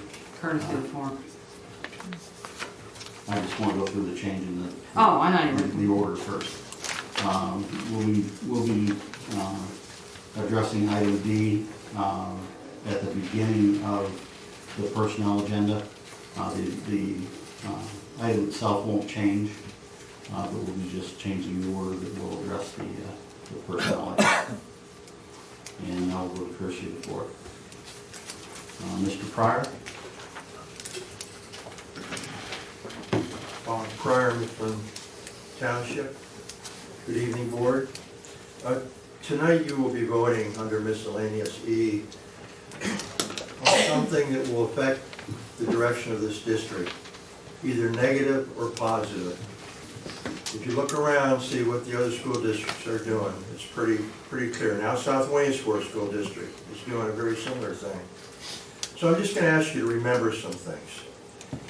Remember your oath of office. Act in a fiscal, responsible manner. Deeply consider all the information you have received on the issues. Consider the lives of all those affected and their welfare and the ability of the taxpayers to pay. So I'm asking you to please consider option 6 under miscellaneous E, which I believe is the only option that makes fiscal sense in this district. Let's get this Jersey Shore School District moving ahead into the future with a fiscally stable and positive image. Thank you. Thank you. Mr. Francis? Kurt Francis, 1425 Locust Street. I have a handout, but I'm going to start talking and pass it out for expediency. On the agenda, personnel, item D. This is the appointment, or are you going to act on appointing somebody to a petition tonight to act as a member of staff? Last I knew, this person was a member of the board. Can you tell me, is that still the status? Is this person still a member of the board, or what's transpired there? As of this moment, she is. She is still? Thank you. Next item, agenda on miscellaneous E.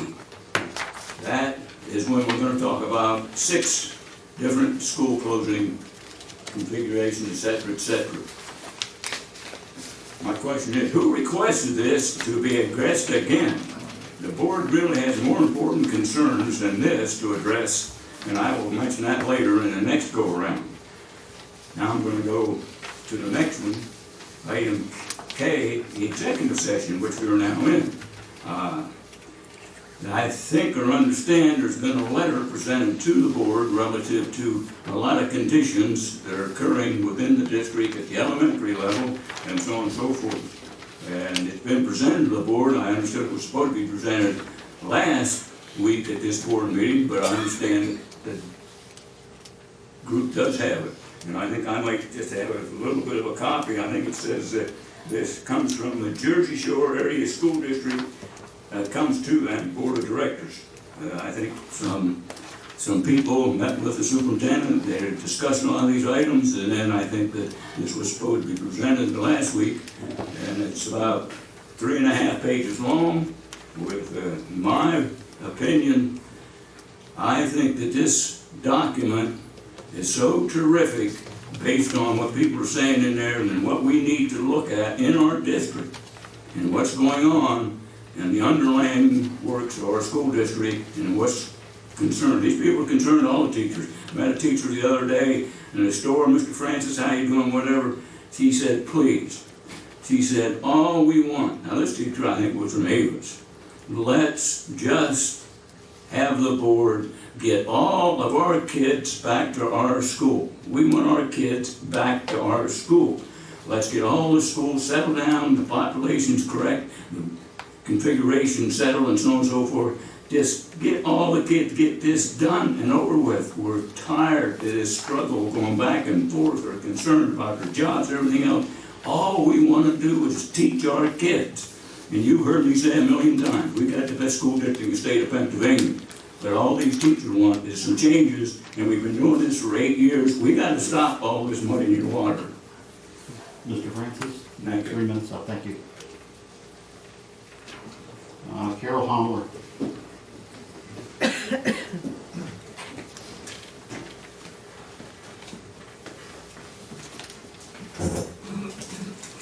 Carol Homler, Porter Township. I've said this before at the board meeting, and I'm going to assume that if Kelly Watson is appointed to that job, that she's going to resign. I don't even think it's legal for her to be on the board. I don't think it's a good idea if it is legal. It's like putting a fox in charge of the hen house. It don't make any sense. I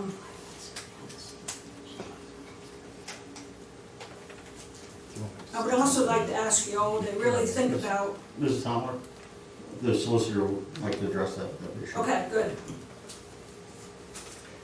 I think it's just out of fairness to the public, so you're not spending your time up at the podium discussing this. This issue's been addressed with the board, and the board will take appropriate action depending on what the vote is relative to Ms. Watson's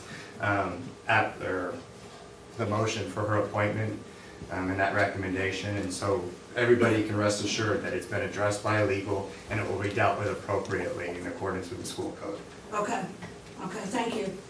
I would just like to ask you all to, keep an open mind when you're making your decisions, because you might think you're one person with one vote, which you are, but that one vote affects so many people. Every household in this district, in some way or another, is affected by your one single person vote.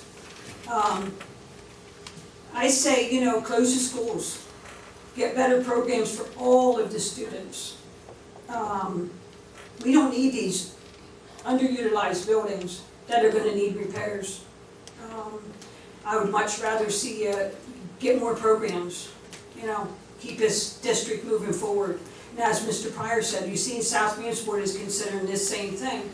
Enrollment is down, why drag your feet? Why drag the district through this year after year? I don't understand. I know it's a lot of responsibility on your shoulders, but your one vote counts. Thank you.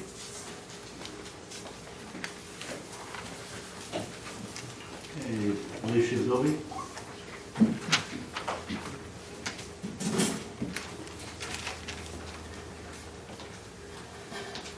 Alicia Bilby, Pyatt Township. I don't know how this is the time to vote on school closures. With so much turnover from the election, you need to show integrity and honor the vote of the constituents. Your most recent appointment to the board had a huge loss at the polls. Obviously, his constituents do not want him to make decisions for the district. The fate of Sugar Valley is currently up in the air, which would mean more enrollment and the expense in the budget possibly decreasing. You also need to look at who raises their children here. It is people born and raised here.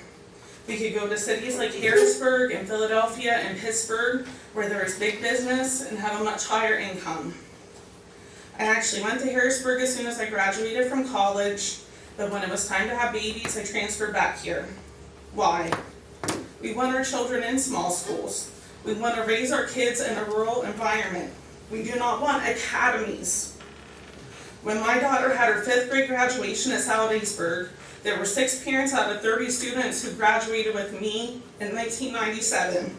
Just the year 1997, and that is only at Salisbury. We want these schools, and without them, we will start to migrate elsewhere.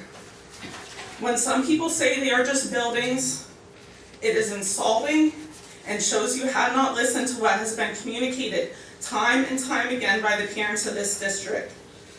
Closing Salisbury and Avis changes the environment of every single school in the district. It completely closes 2 schools and reconfigures the rest of the buildings.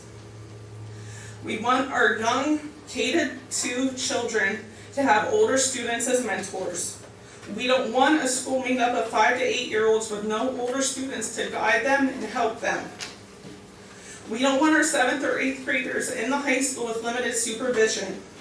We want our young children in school with their friends and their neighbors.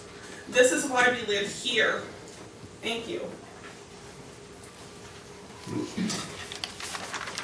Nancy Crosby.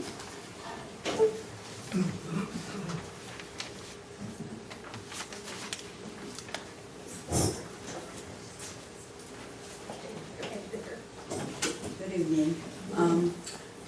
Nancy Petrosky, Watson Township. I don't understand how the board cannot see what a mistake they would be doing by closing our schools. Avis and Salisbury are assets to this district for our children and our communities.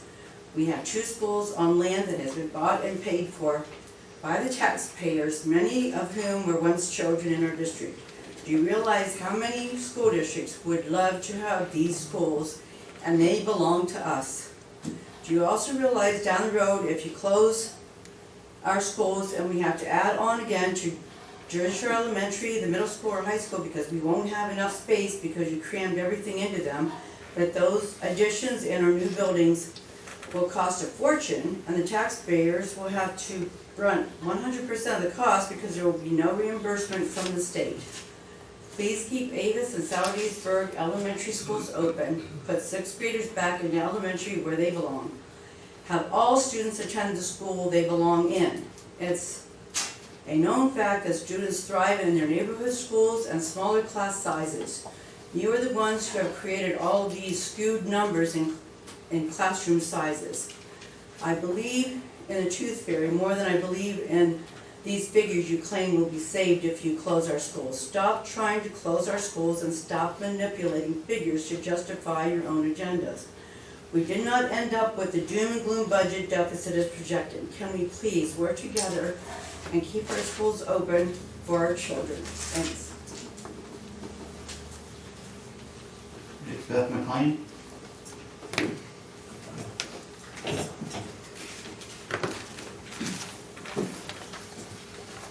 Beth McLean, Pyatt Township. Regarding restructuring the district, all but one of the 6 options on the agenda tonight throws our district into unnecessary upheaval. A few of these options seem so off the wall, they shouldn't even be considered. But we shouldn't be discussing restructuring in any way, shape, or form because we now know the budget has changed. As board members representing your communities, at this point, you each should, 1, recognize that you're trying to squeeze in one last significant vote before leaving your position, and 2, be seriously questioning the numbers you've been looking at for months, now knowing that the district isn't in the dire straits you've been told that it was. And I'd like to add that you were told those numbers were off for months. Allow this item on the agenda to be considered and voted on by the oncoming board. Obviously, more time is needed to review the actual budget and to assess how those numbers affect the district as it is right now. And finally, Region 3 is not adequately represented tonight.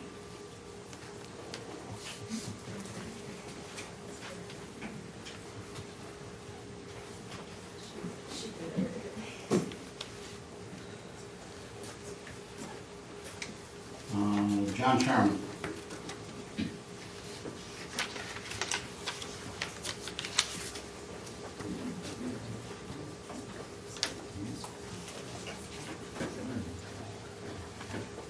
John Sherman, 220 Mount Pleasant Avenue, Jersey Shore, Pennsylvania. Concerning item D under personnel, I would like to read the following. From the Pennsylvania School Law Handbook, Section 322 of the Public School Code permits school district employees to serve on a school board so long as they do not serve as school directors from the school district that they are employed in. Mr. Allen, your figures you give about the charter school over at Wilmington and what their budget surpluses are, the percentages is fine, but I think what would be more appropriate would be dollar figures. Gives a better perspective. Not a criticism, just a look at it. I can send those to you, I have them. Okay, but for the public. And once again, I heard this 6, 7 years ago with Adrian that, oh, the figures are skewed. We pick on the business manager. Well, the business manager does a good job, just as Adrian did. And I suppose the budget figures from 2005 and 2006 were skewed also when we only had $5,000 in the budget at that time. And one person was a member of that board then, and it took a long time for people like Mr. Allen and others to clean up that mess.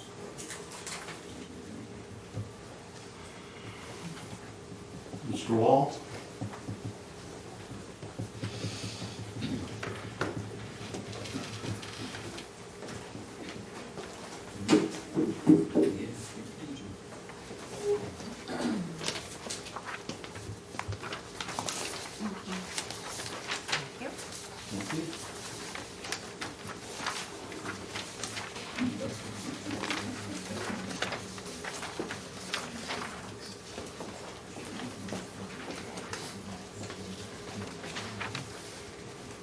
Justin Wall, Anthony Township.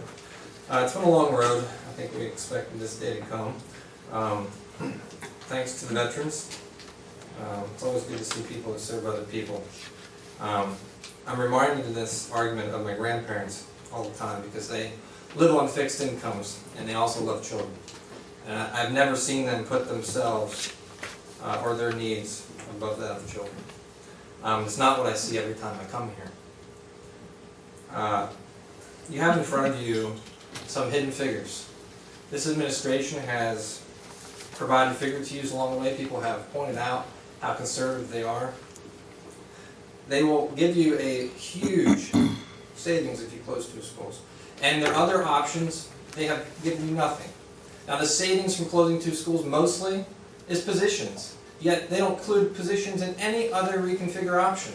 And it's just not true. If you look at the ratios, for instance, and these are two quick ones. I've sent you emails before with a multitude of options, but just looking at ratios. If you do have a middle school with 2 grade levels and an administration building, a move that 8 of 12 of your county districts have already done, so pair that with an argument you've heard, districts around, including South Williamsport, have put their administrators right into buildings.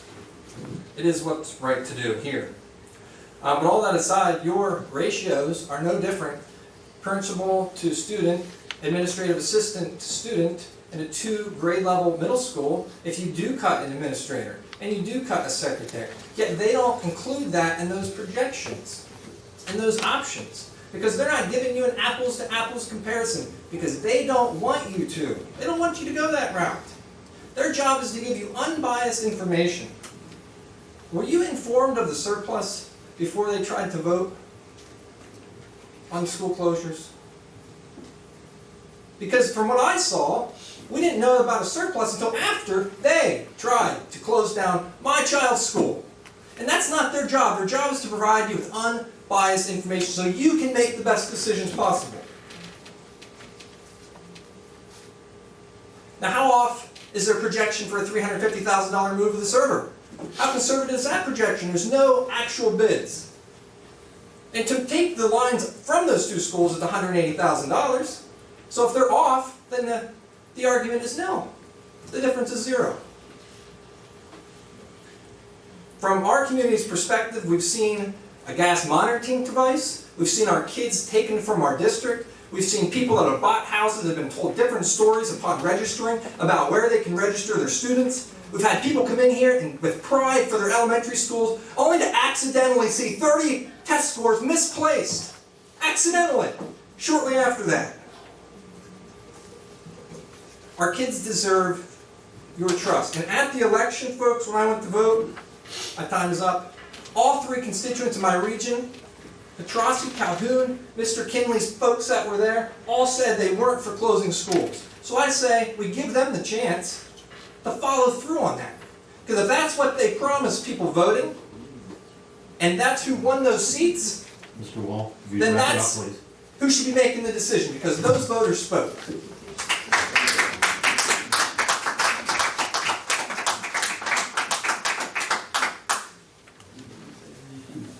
Mr. Beerley.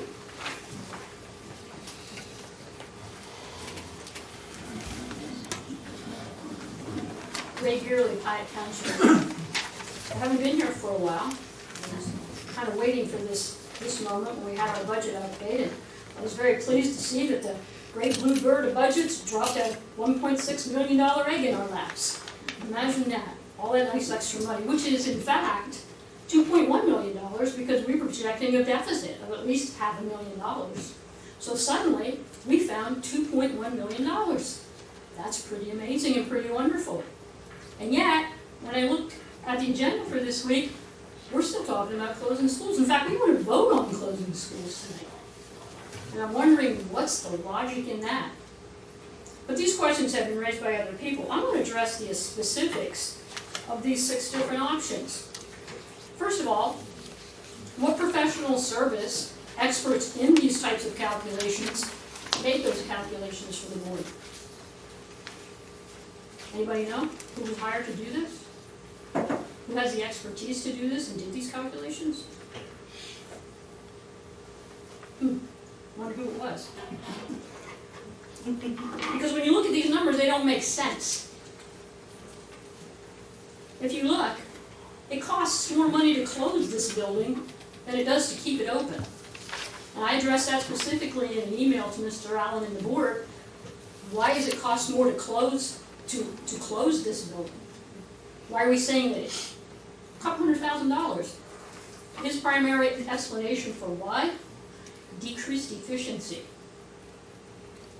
When I was a teacher in this district and they kept piling more and more on us, was I able to say, oh, I didn't do that because you decreased my efficiency? No, I would have been shown the door. We'd say, see, we'll get somebody who has the efficiency.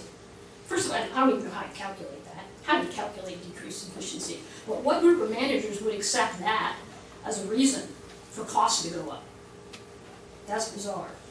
And when you look at how much we save by closing one school, $130,000, versus the second school, what is it, $140,000, $150,000? Independently of one another. And yet, when we close two schools, let's see, 130 and 140 is 270. But when we close two schools, we magically, mystically save $891,000. How does that make sense? The same two schools. And you got $700,000, $600,000 difference in our savings on those? And also in those listings, it says, reconfiguration of grades is recommended by the superintendent or by an independent third-party feasibility study.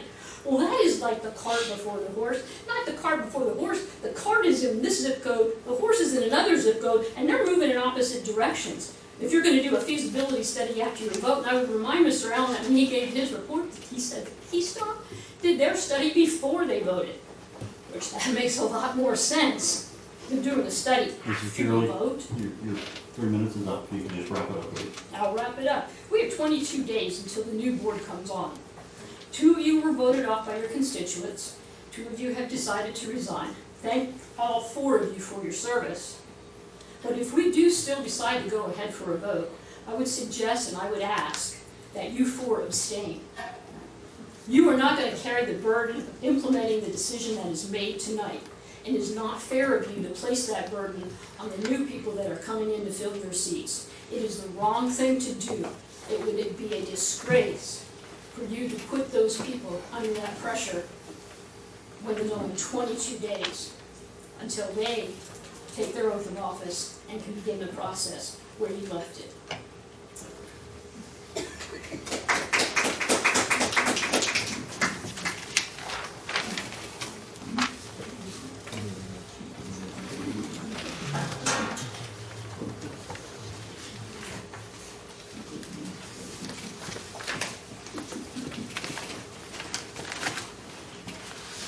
Okay, we're going to begin personnel with item B, and it's appointment of Kelly Watson to the special education paraprofessional at British Elementary School.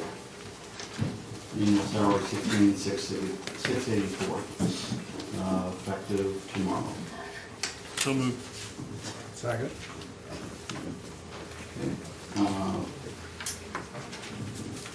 Any discussion on that? Okay, all in favor say aye. Aye. Opposed? Thank you. Mrs. Thomas. At this point, I'd like to put into the minutes and make a motion.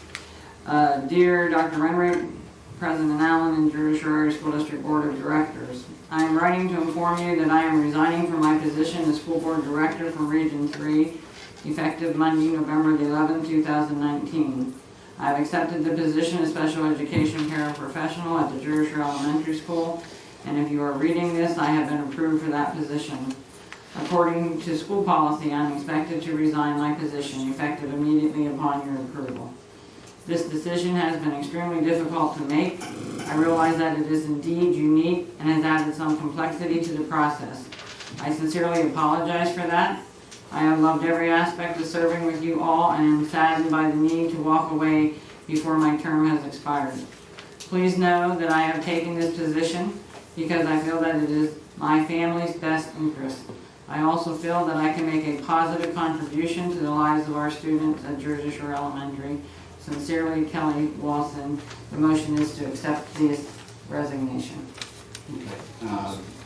We first need a motion to add that to the agenda as item H under personnel. Did I have a motion? So moved. Thank you. Second? Second. Thank you, Ms. Stover. Any discussion on this? Hearing none, all in favor of accepting the resignation, say aye. Add to agenda. Or to add it to the agenda, I'm sorry. Say aye. Aye. Opposed? Thank you. And now we'll accept the motion to accept the resignation. So moved. Second. Any discussion on accepting the resignation? Hearing none, all in favor, say aye. Aye. Opposed? Thank you.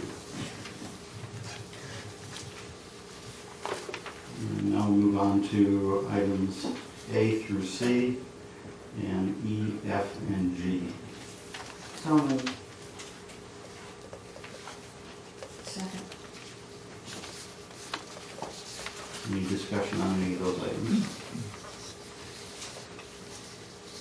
Hearing none, all in favor say aye. Aye. Opposed? Thank you. Personnel agenda is approved.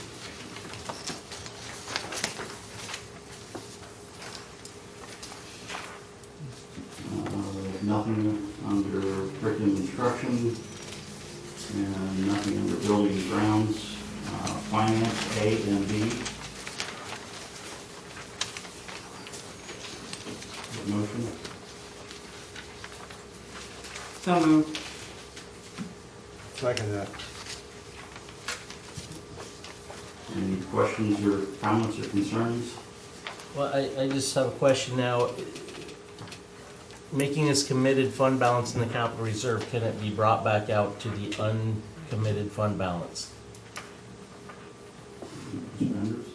The transfer to capital reserve cannot be brought back out to general fund. Is there- In the capital reserve, it stays there. Is there any time constraint why we're doing this so quickly? Since last meeting, we were made aware of this extra money. Would this not be best put over into the hands of the new board so they can decide what to do with that money? The only time restraint there was these are the final two pieces to finalize the 18-19 figures, which will be presented, and the formal audit will be presented at the next board meeting.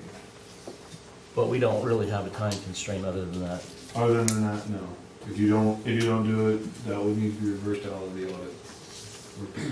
I mean, it could be committed after you do the final audit, right?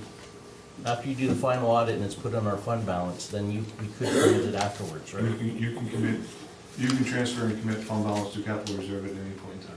Yeah, I mean, my recommend is, rather than, again, 4 or 5 board members now that won't be here, that this $500,000 we leave till the next board sits and decides what to do with it, because we're not gonna spend it in the next 22 days, I don't think. So could we just sit on that and let the new board take this up? It just sort of doesn't make sense that we're making this decision at this point.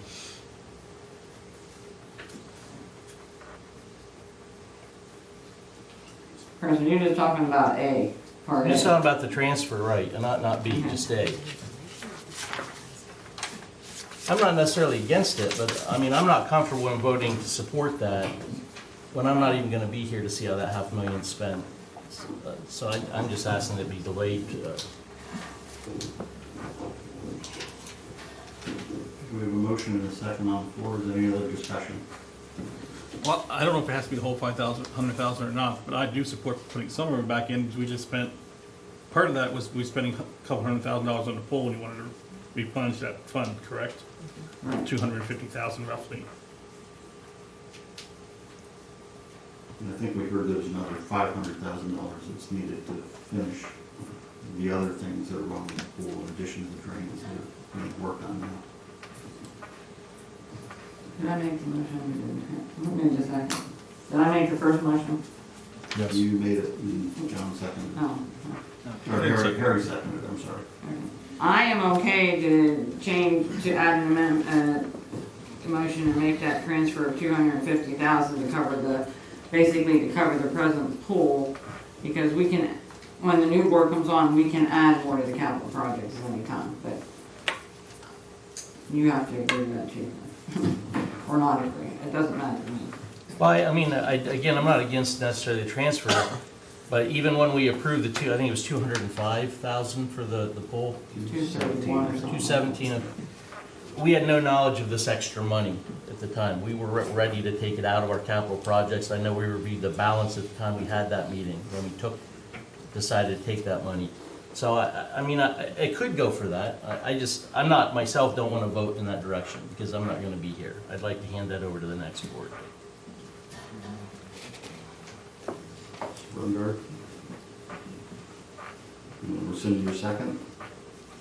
No. Or we can vote on it and see whether it goes up or down. No, I can't see any reason why we can't transfer the full amount to capital projects fund. Okay. There's a first and second on the table. Any other discussion on that item? For these two items?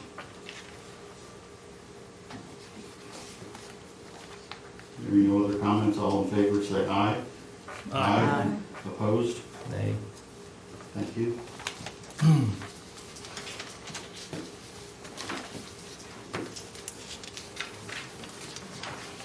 Miscellaneous A through D.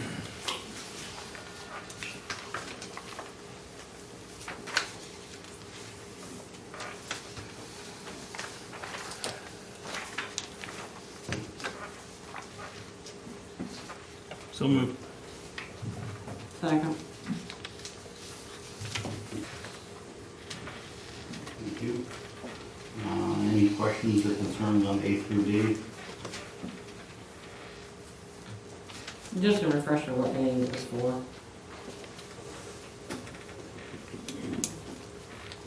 What was that grant for? Yeah, there was a teacher that had presented this particular grant. Dr. D, do you remember off the top of your head? Brendan for STEM materials. Thank you. Okay, thank you.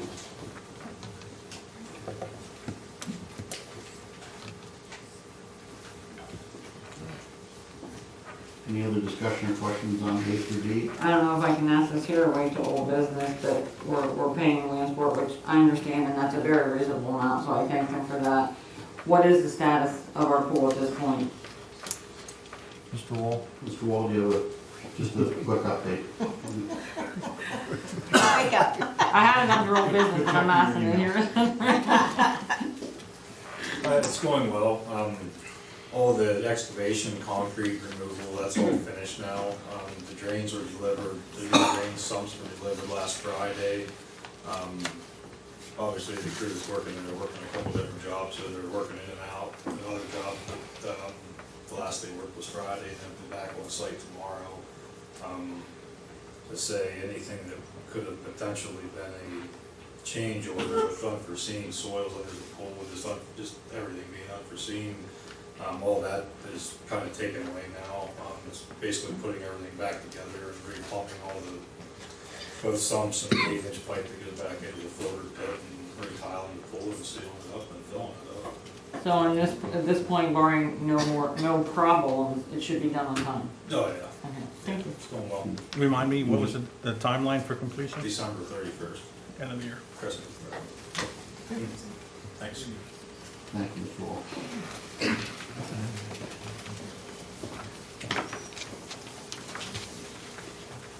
Okay, moving on to item E. We didn't vote. Oh, I'm sorry. All in favor of A through D? Aye. Aye. Opposed? Nay. On item C.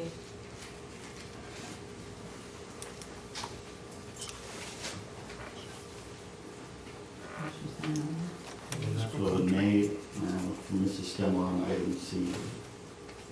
Remaining unanimous.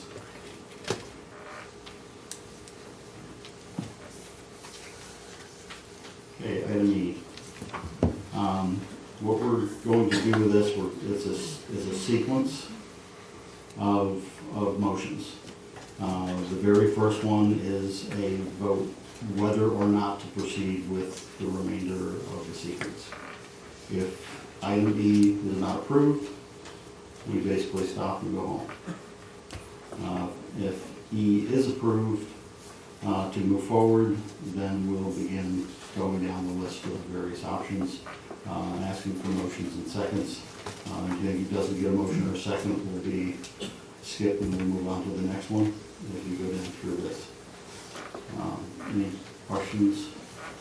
We've had a lot of discussion at the board level on all of these, so if possible, I'd like to limit debate to one comment per board member on each item. If there is a motion and a second, if there is a motion and a second, then we don't have a discussion on it.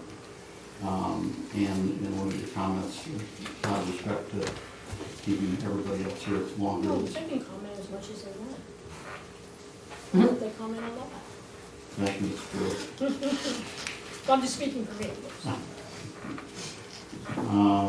So, first thing we'll do is whether there's a recommendation to proceed with acting on the 6 options that are before us. So moved. Second.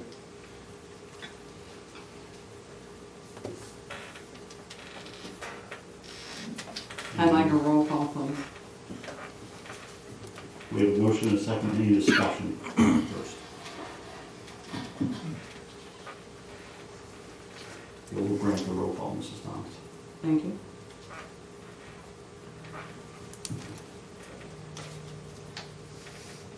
Okay, no other discussion, no comments. We'll move on to the roll call, Mr. Anderson. Mr. Greenberg, Yes. Mr. Frable, No. Dr. Pecchio, Yes. Mrs. Stemler, Yes. Mrs. Stover, Yes. Mr. Schweitzer, No. Mrs. Thomas, No. Mr. Allen. Yes. Motion carries 5-3. Okay. Option 1, is there a motion to move forward with option 1?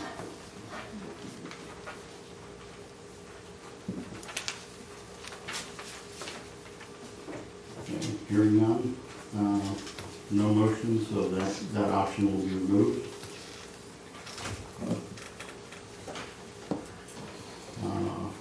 Number 2, option 2. We have a motion on option 2.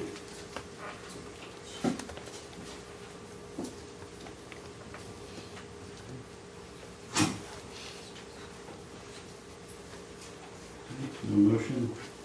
Option 3, which is number 3.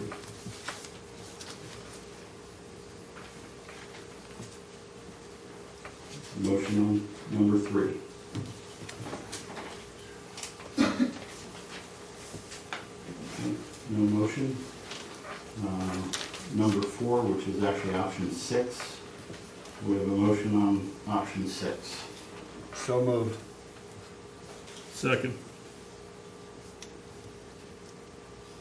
Okay, we have a motion and a second. Any discussion by anyone on option 6?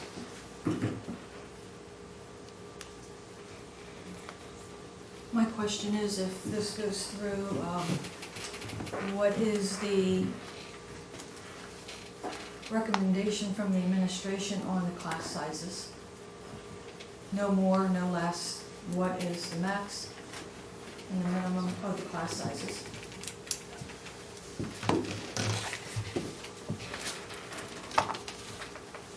We have an admin regulation on class sizes that we try to adhere to.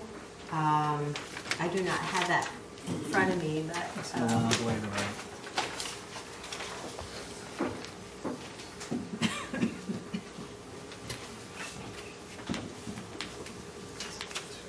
So kindergarten, with the current enrollment that we have, kindergarten would be class sizes of 18, first grade would be 18, second grade would be 22 to 23, third grade would be 24, fourth grade would be 24, fifth grade would be 24 to 25. If you want what would be 6th grade, 23, 24. 7th grade, there would be 26 with the current enrollment. 8th grade would be 23 to 24. And 9th and 12th grade is always dependent on course enrollment. What was the number Thank you, for- Dr. Dady. What was the number for 5th grade? 5th grade would be 24 to 25.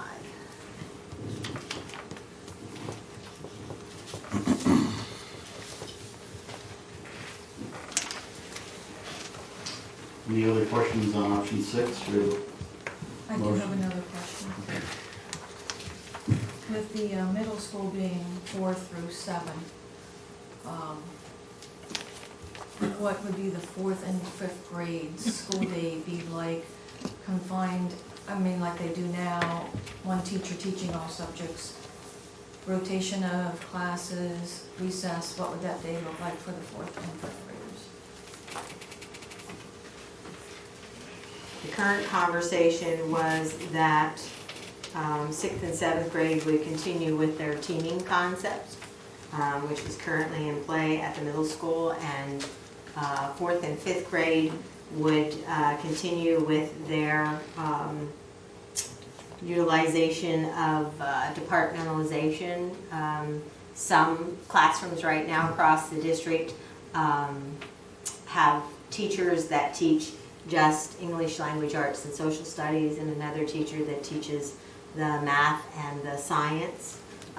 We have allowed that to be a choice of the teachers, so there are some teachers who choose to stay within their own classroom, keep their kids, and we have accommodated for that. So it would depend on who the teachers would be and what their choices would be.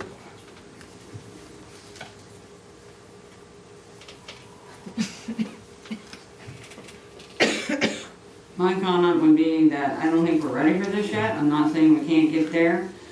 We haven't done enough background work to have all the details that we need to have. To have this ready for 2021 can be a big thing. I'm not sure of the reconfiguration. We have an albatross hanging out there with the Sugar Valley Charter School, and we have another year on that. We don't know what's going to happen there. And we also are not furloughing teachers for 2 years. So from my perspective, this can wait until the new board is seated and move on from there. The only other thing I would say about not furloughing teachers for 2 years is for the first year after we would make this transition, you could have additional teachers doing remediation or helping kids with the transition for that year of transition to the new school. So that would give you a benefit for that.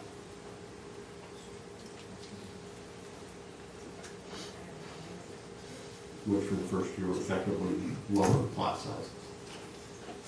And I'm not sure there's enough room for 4 through 7 in the middle school. You seem to think that, but that's my opinion.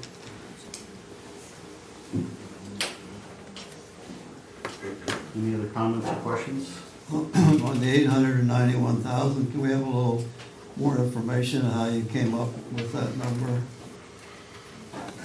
We have an itemized list. Could we read the itemized list that you came up with to come up with this 891,000?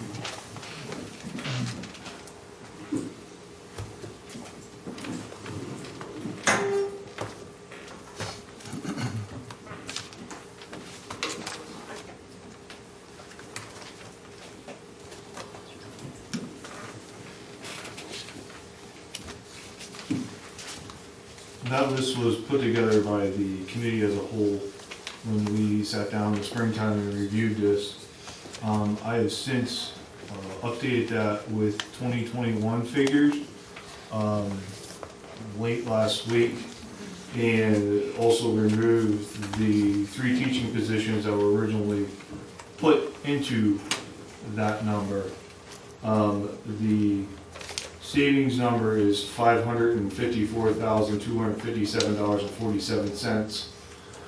Net recurring savings would be $664,257.47.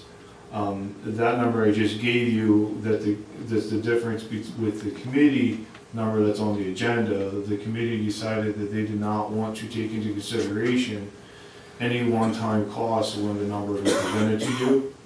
But the number I just provided you includes the replacement secretary at JSC that is currently budgeted for, that's unfilled.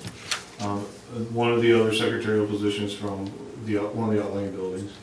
2 aides, 3 custodians, an assistant principal. Unemployment costs are netted out of them. The operating costs for Sal, the operating costs for Avis. There is one-time dollar amount currently in the budget for a roof warranty extension at Avis. That's been discounted for the recurring because that's not a recurring cost. And there is a cost to close and consolidate as presented by Crabtree of $55,000. And there's a cost to operate the buildings, the closed buildings until sold of $50,000, which is $25,000 per building per year. So that's where those numbers come from. Is there an administrator on this list? Yes. A principal? Yes. There's also a possibility of, Mr. D just reminded me that the teaching positions could potentially be eliminated through attritional savings. That was my next question. Are there any teaching positions? No, There's no teaching position? not the number I just gave you. Not for next year. Right. Right. Right, this ain't anyone, doesn't reflect our actual savings in 2021 when we close, right? That's not an accurate amount that's on the agenda. Because I can hand these out to you. okay.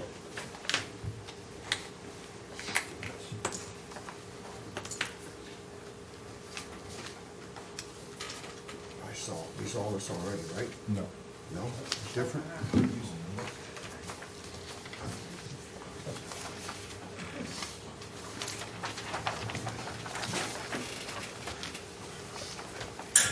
The $891 on there is the number that the committee had put together when we were going through this in the springtime. That's where that number is. And that's where that number came from. It included 3 teaching positions.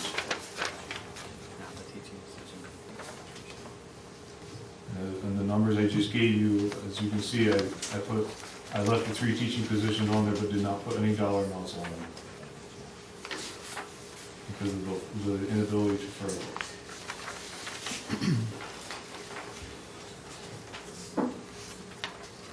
So this extends our budget for 1 year, is what you gave us tonight, or not?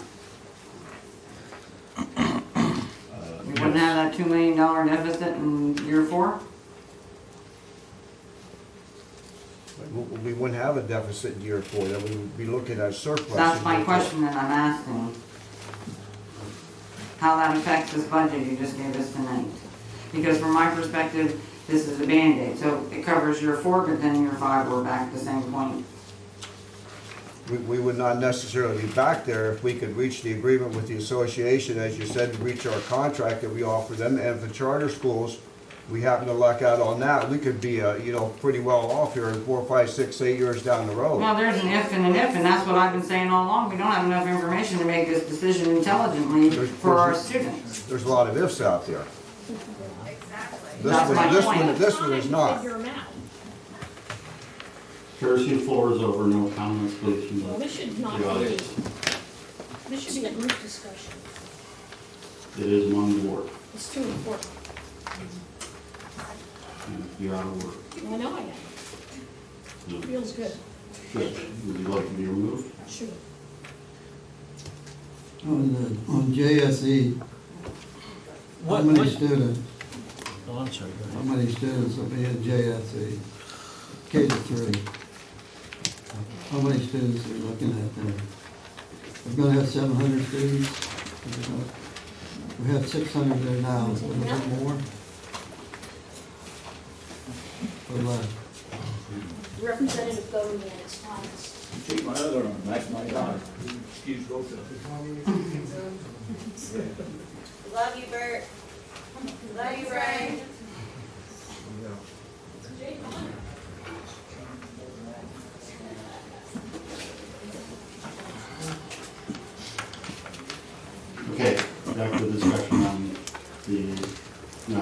Mr. Sanders was providing us.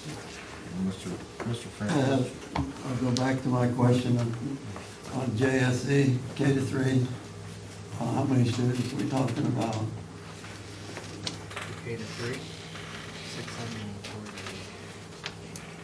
700 or less? For K to 3, 648. 601? 48. 648. Thank you.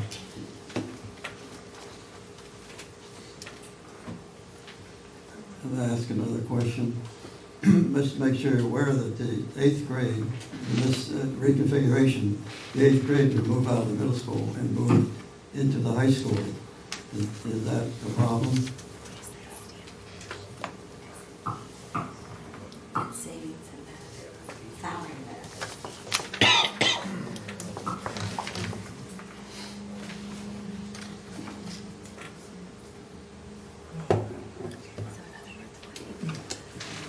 We have a question from Mr. Francis, or Mr. Schweitzer. Sorry.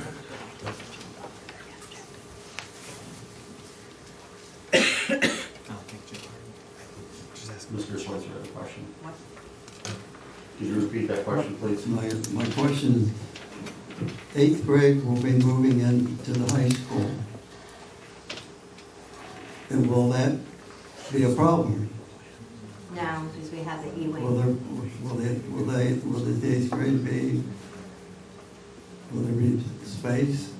Will they fit in with the environment, et cetera, et cetera? That was, at one point, that was very controversial back when we considered this back in April the 30th of last year. There is room for 8th grade to be at the high school. Would you curtail your expansion to CTE to some degree? Not saying it won't curtail it totally. Right, I don't believe it will curtail it.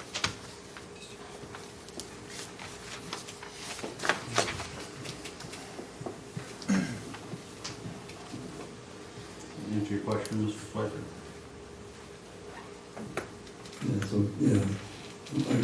Grades 4, 5 in the middle school.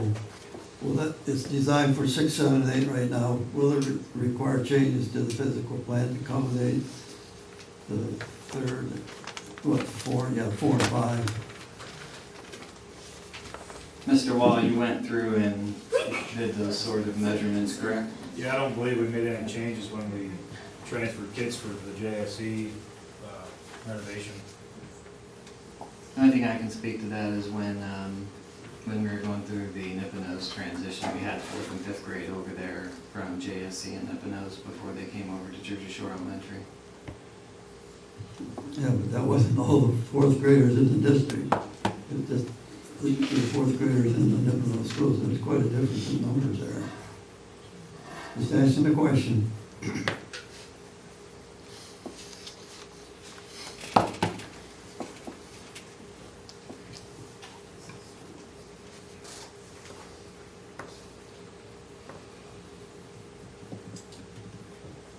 This option, if approved, when would it be instituted? In the next school year, is that what we're looking at? 2021, I believe. 2021. Next school year.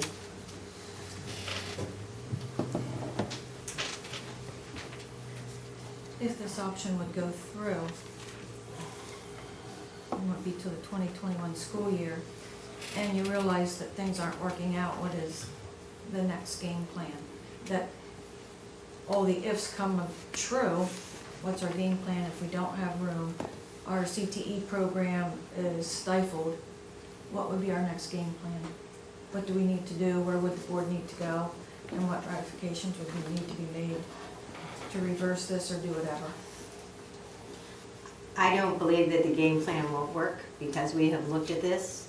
We have shown where the students will be located in these buildings and how the programs will exist. As far as any future game plan, I don't think there's a future game plan needed. The board, if they choose to close 2 buildings, could certainly not sell those 2 buildings if that was their option, if that's what they chose to do. and you would still have them just in case. But that also leaves you a year of not garnering any type of money for those buildings either. But that is your prerogative. Just because you shutter a school doesn't mean that you have to immediately sell the property. That would be up to the board. So that would be my game plan B. But I'm telling you that we have looked this over and over and over. And the enrollment numbers that we have, this configuration works, and it is very efficient. With this option, we'd lose Avis and we'd lose Salisbury. When we lose Avis, we lose 14 classrooms, elementary classrooms. And when we lose Salisbury, we lose 12 elementary classrooms. We'll be losing 26 classrooms out of the elementary division with this option. Well, you also remember that we are not utilizing 14 classrooms at Avis, and we're not utilizing 12 classrooms at Salisbury. There are classrooms that are empty in those buildings. It's 14 and 12. Yes. 14 and 12, I think that's 26.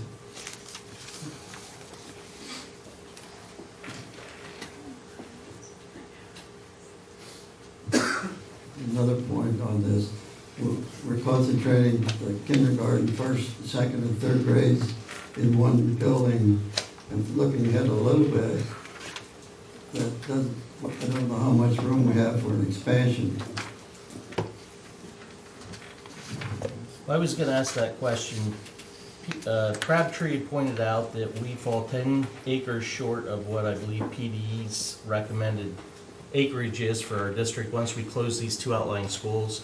And if I remember, we were a couple hundred parking spots shy of meeting what the borough, I believe, looks for, or the PD looks for according to our size of auditorium and so forth. We've had a solution to them since that was brought to our attention. Mr. Wall, could you address that question by any chance? The parking situation, I think that what was found out about that was with the local zoning, kind of goes with what space you have and what you're needed more than what is actually on the books that you should have. But for the parking at the high school, we're compared to what they want, would be way under that. What was your first question? Well, PD also, besides the shortage in parking, according to what our capacity is, the acreage, this is Crabtree that was telling us this isn't me.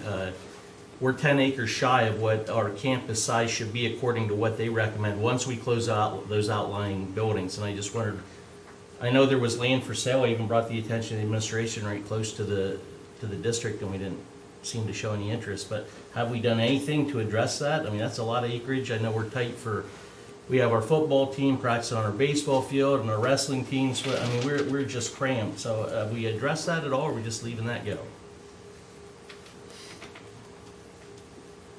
I don't have an answer for your first question.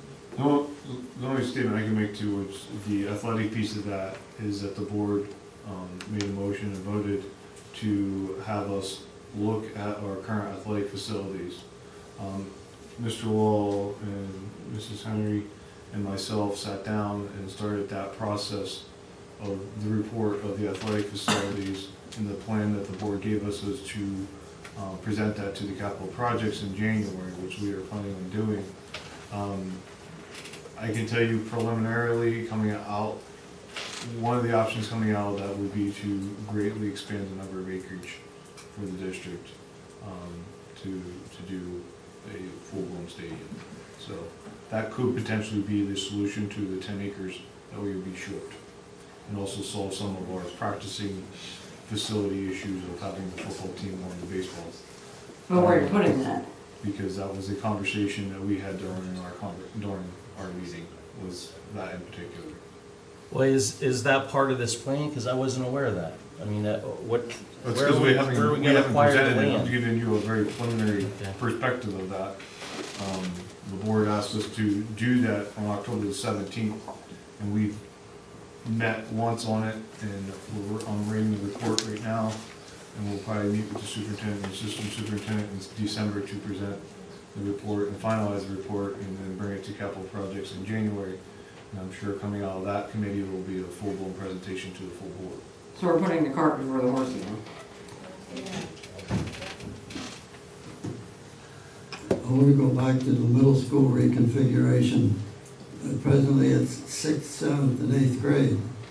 The middle school, 6th, 7th, and 8th grade is gone.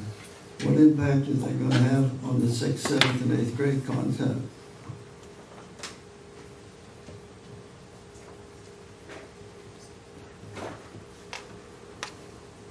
I believe the 8 through 12 concept will give us the ability to work with our 8th grade students even more so than we do now from a career readiness standpoint, because the state has required all 8th grade students to have a career plan moving forward, and what better way for them to have a career plan than to actually be in the building where they will be exposed to the curriculum from a CTE perspective. We will be able to allow them to interact more with that programming, and I think that they will be better prepared moving forward.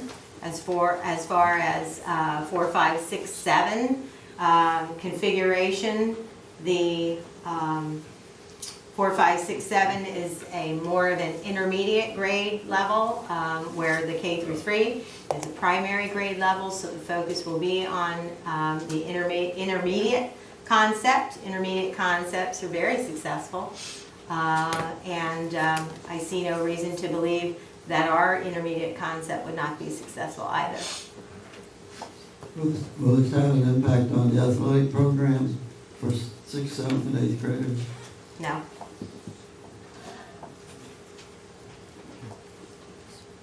Athletics is athletics. The grade levels are the grade levels. It all still works.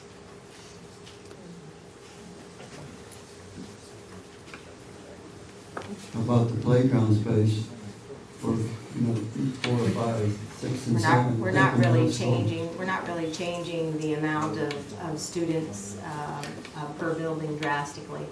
Our playground space is our playground space.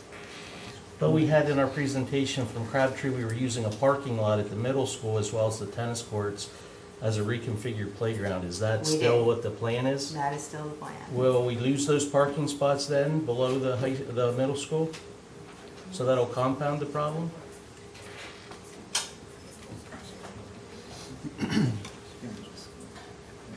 We'll lose parking spaces, yes, Mr. Fragel.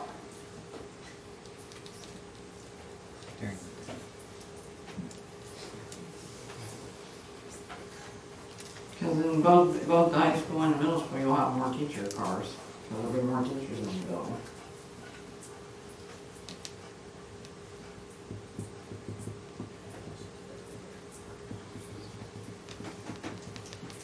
As far as the physical plan, going to this new grade configuration for K1, 2, and 3, is there any changes would have to be made as far as the physical plan? Probably not there, but when we go from 4, 5, 6, and 7 in the middle school, I don't know about that, or when we move 7th, or we move 8th grade into the high school, the impact that might have, say, on the CTE program. Karen, you already brought that up.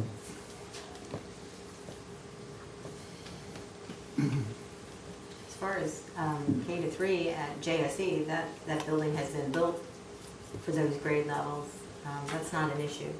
And as far as 4, 5, 6, 7 at the middle school, as people have already attested, 5th grade was already in that middle school, and there was not a problem. I see no issue with 4th grade being there.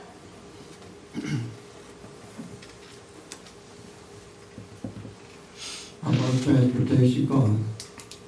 Will it be, with this new configuration, what effect will that have on transportation, if any?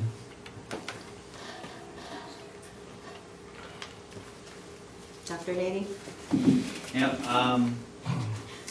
that was actually addressed early on in the process, because if you remember what we did is we added the miles to all the Avis and Salisbury runs to bring them into town, which We increased the cost by those, but then we took the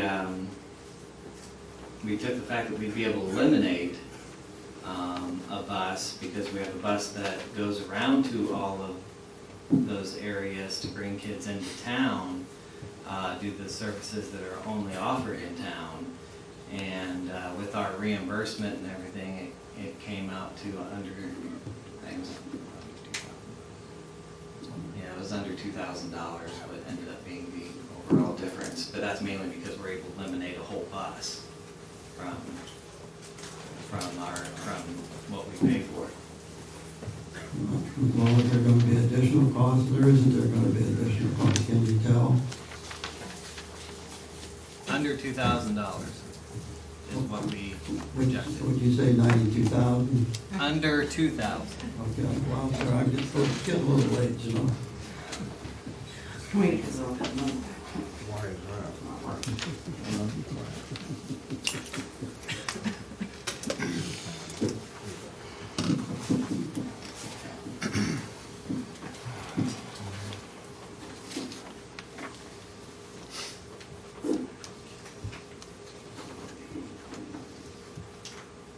Okay, would somebody to call the vote, please?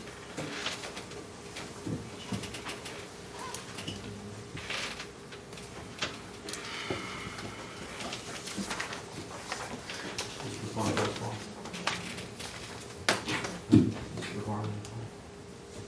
No, but I think Mary. Okay. You said on your thing would be a roll call. Right, yep.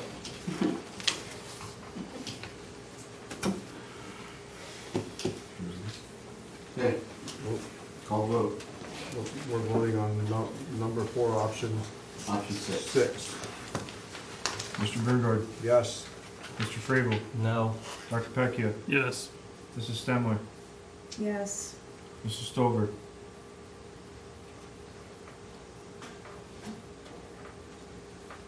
At this time, I'm sorry, I'm gonna have to say no. We just got new information from Ben, never saw this, with different projections at this time. I need some time to digest this. Mr. Schweitzer, No. Mrs. Thomas, No. Mr. Allen, Yes, but no's have it.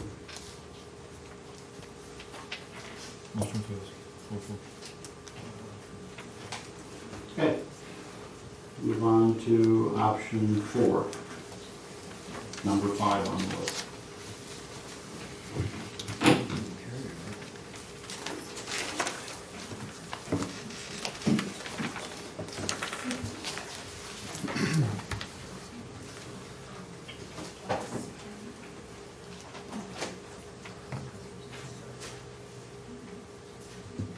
And that would be to close the gates.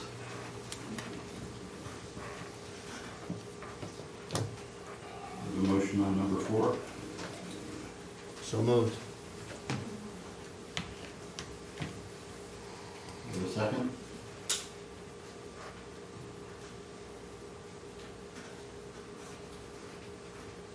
Okay, no second, so that option would fail. Option 5, number 6, is closing Salisbury.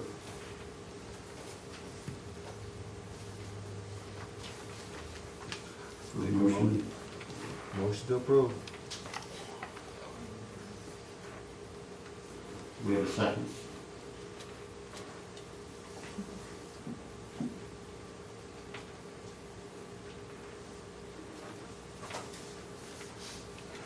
We have a second. Okay, no second, option 6 fails, or option 5 fails, so that goes through all of our possible actions for tonight.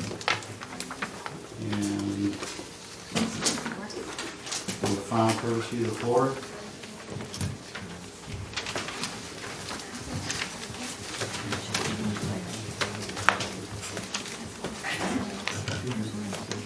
Bob Pryor, Michigan Township. You know, we're very lucky to have surpluses at all, but they can't be guaranteed every year. Apparently, some people here tonight are using some of the surpluses as reasons to not close the school. Have they forgotten that we have a teacher's contract yet to settle? Thank God they never taught math or economics.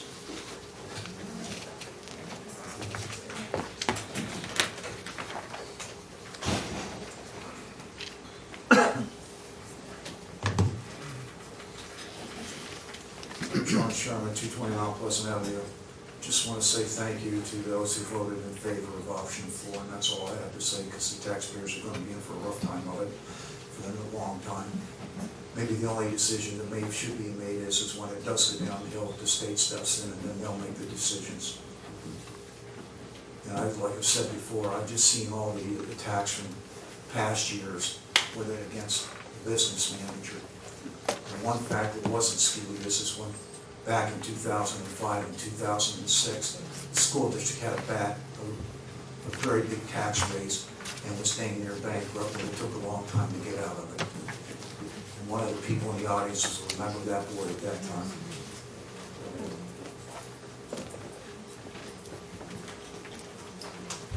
Justin Wall, Anthony Township. I do teach in this district, kindergarten for a decade. Not all your classrooms at JSC that you have kindergarten in have bathrooms, do they, Dr. D?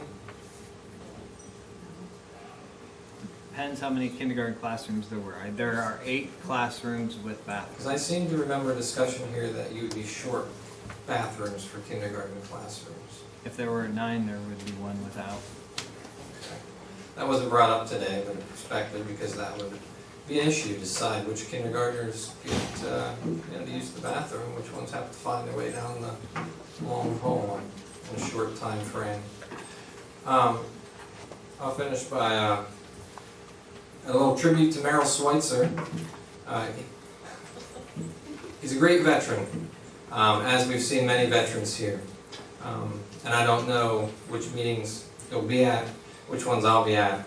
But over the years, I've come to admire him. For a man at his stage in life to have not only given to his country and fought in the Tet Offensive and been in Vietnam for the bloodiest day, the bloodiest month, the deadliest month. Some horrific things that I have never had to go through, so I thank him. But for a man at his stage in life to answer the call to serve his community and the children of Saladaceburg and Avis has meant a lot for me to watch. Not everybody likes me, not everybody likes Merrill Schweitzer, but one thing we both love is our community and the children that don't have a voice at these late night meetings. Thank you, Mr. Schweitzer.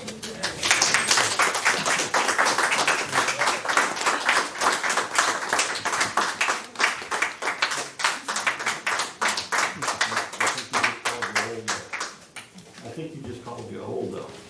I've been around when you say it. Maybe I'll get my memorial now. Okay, any other business? Motion to adjourn? Executive session. We have another executive session that there'll be no business again. And that is for Legal. legal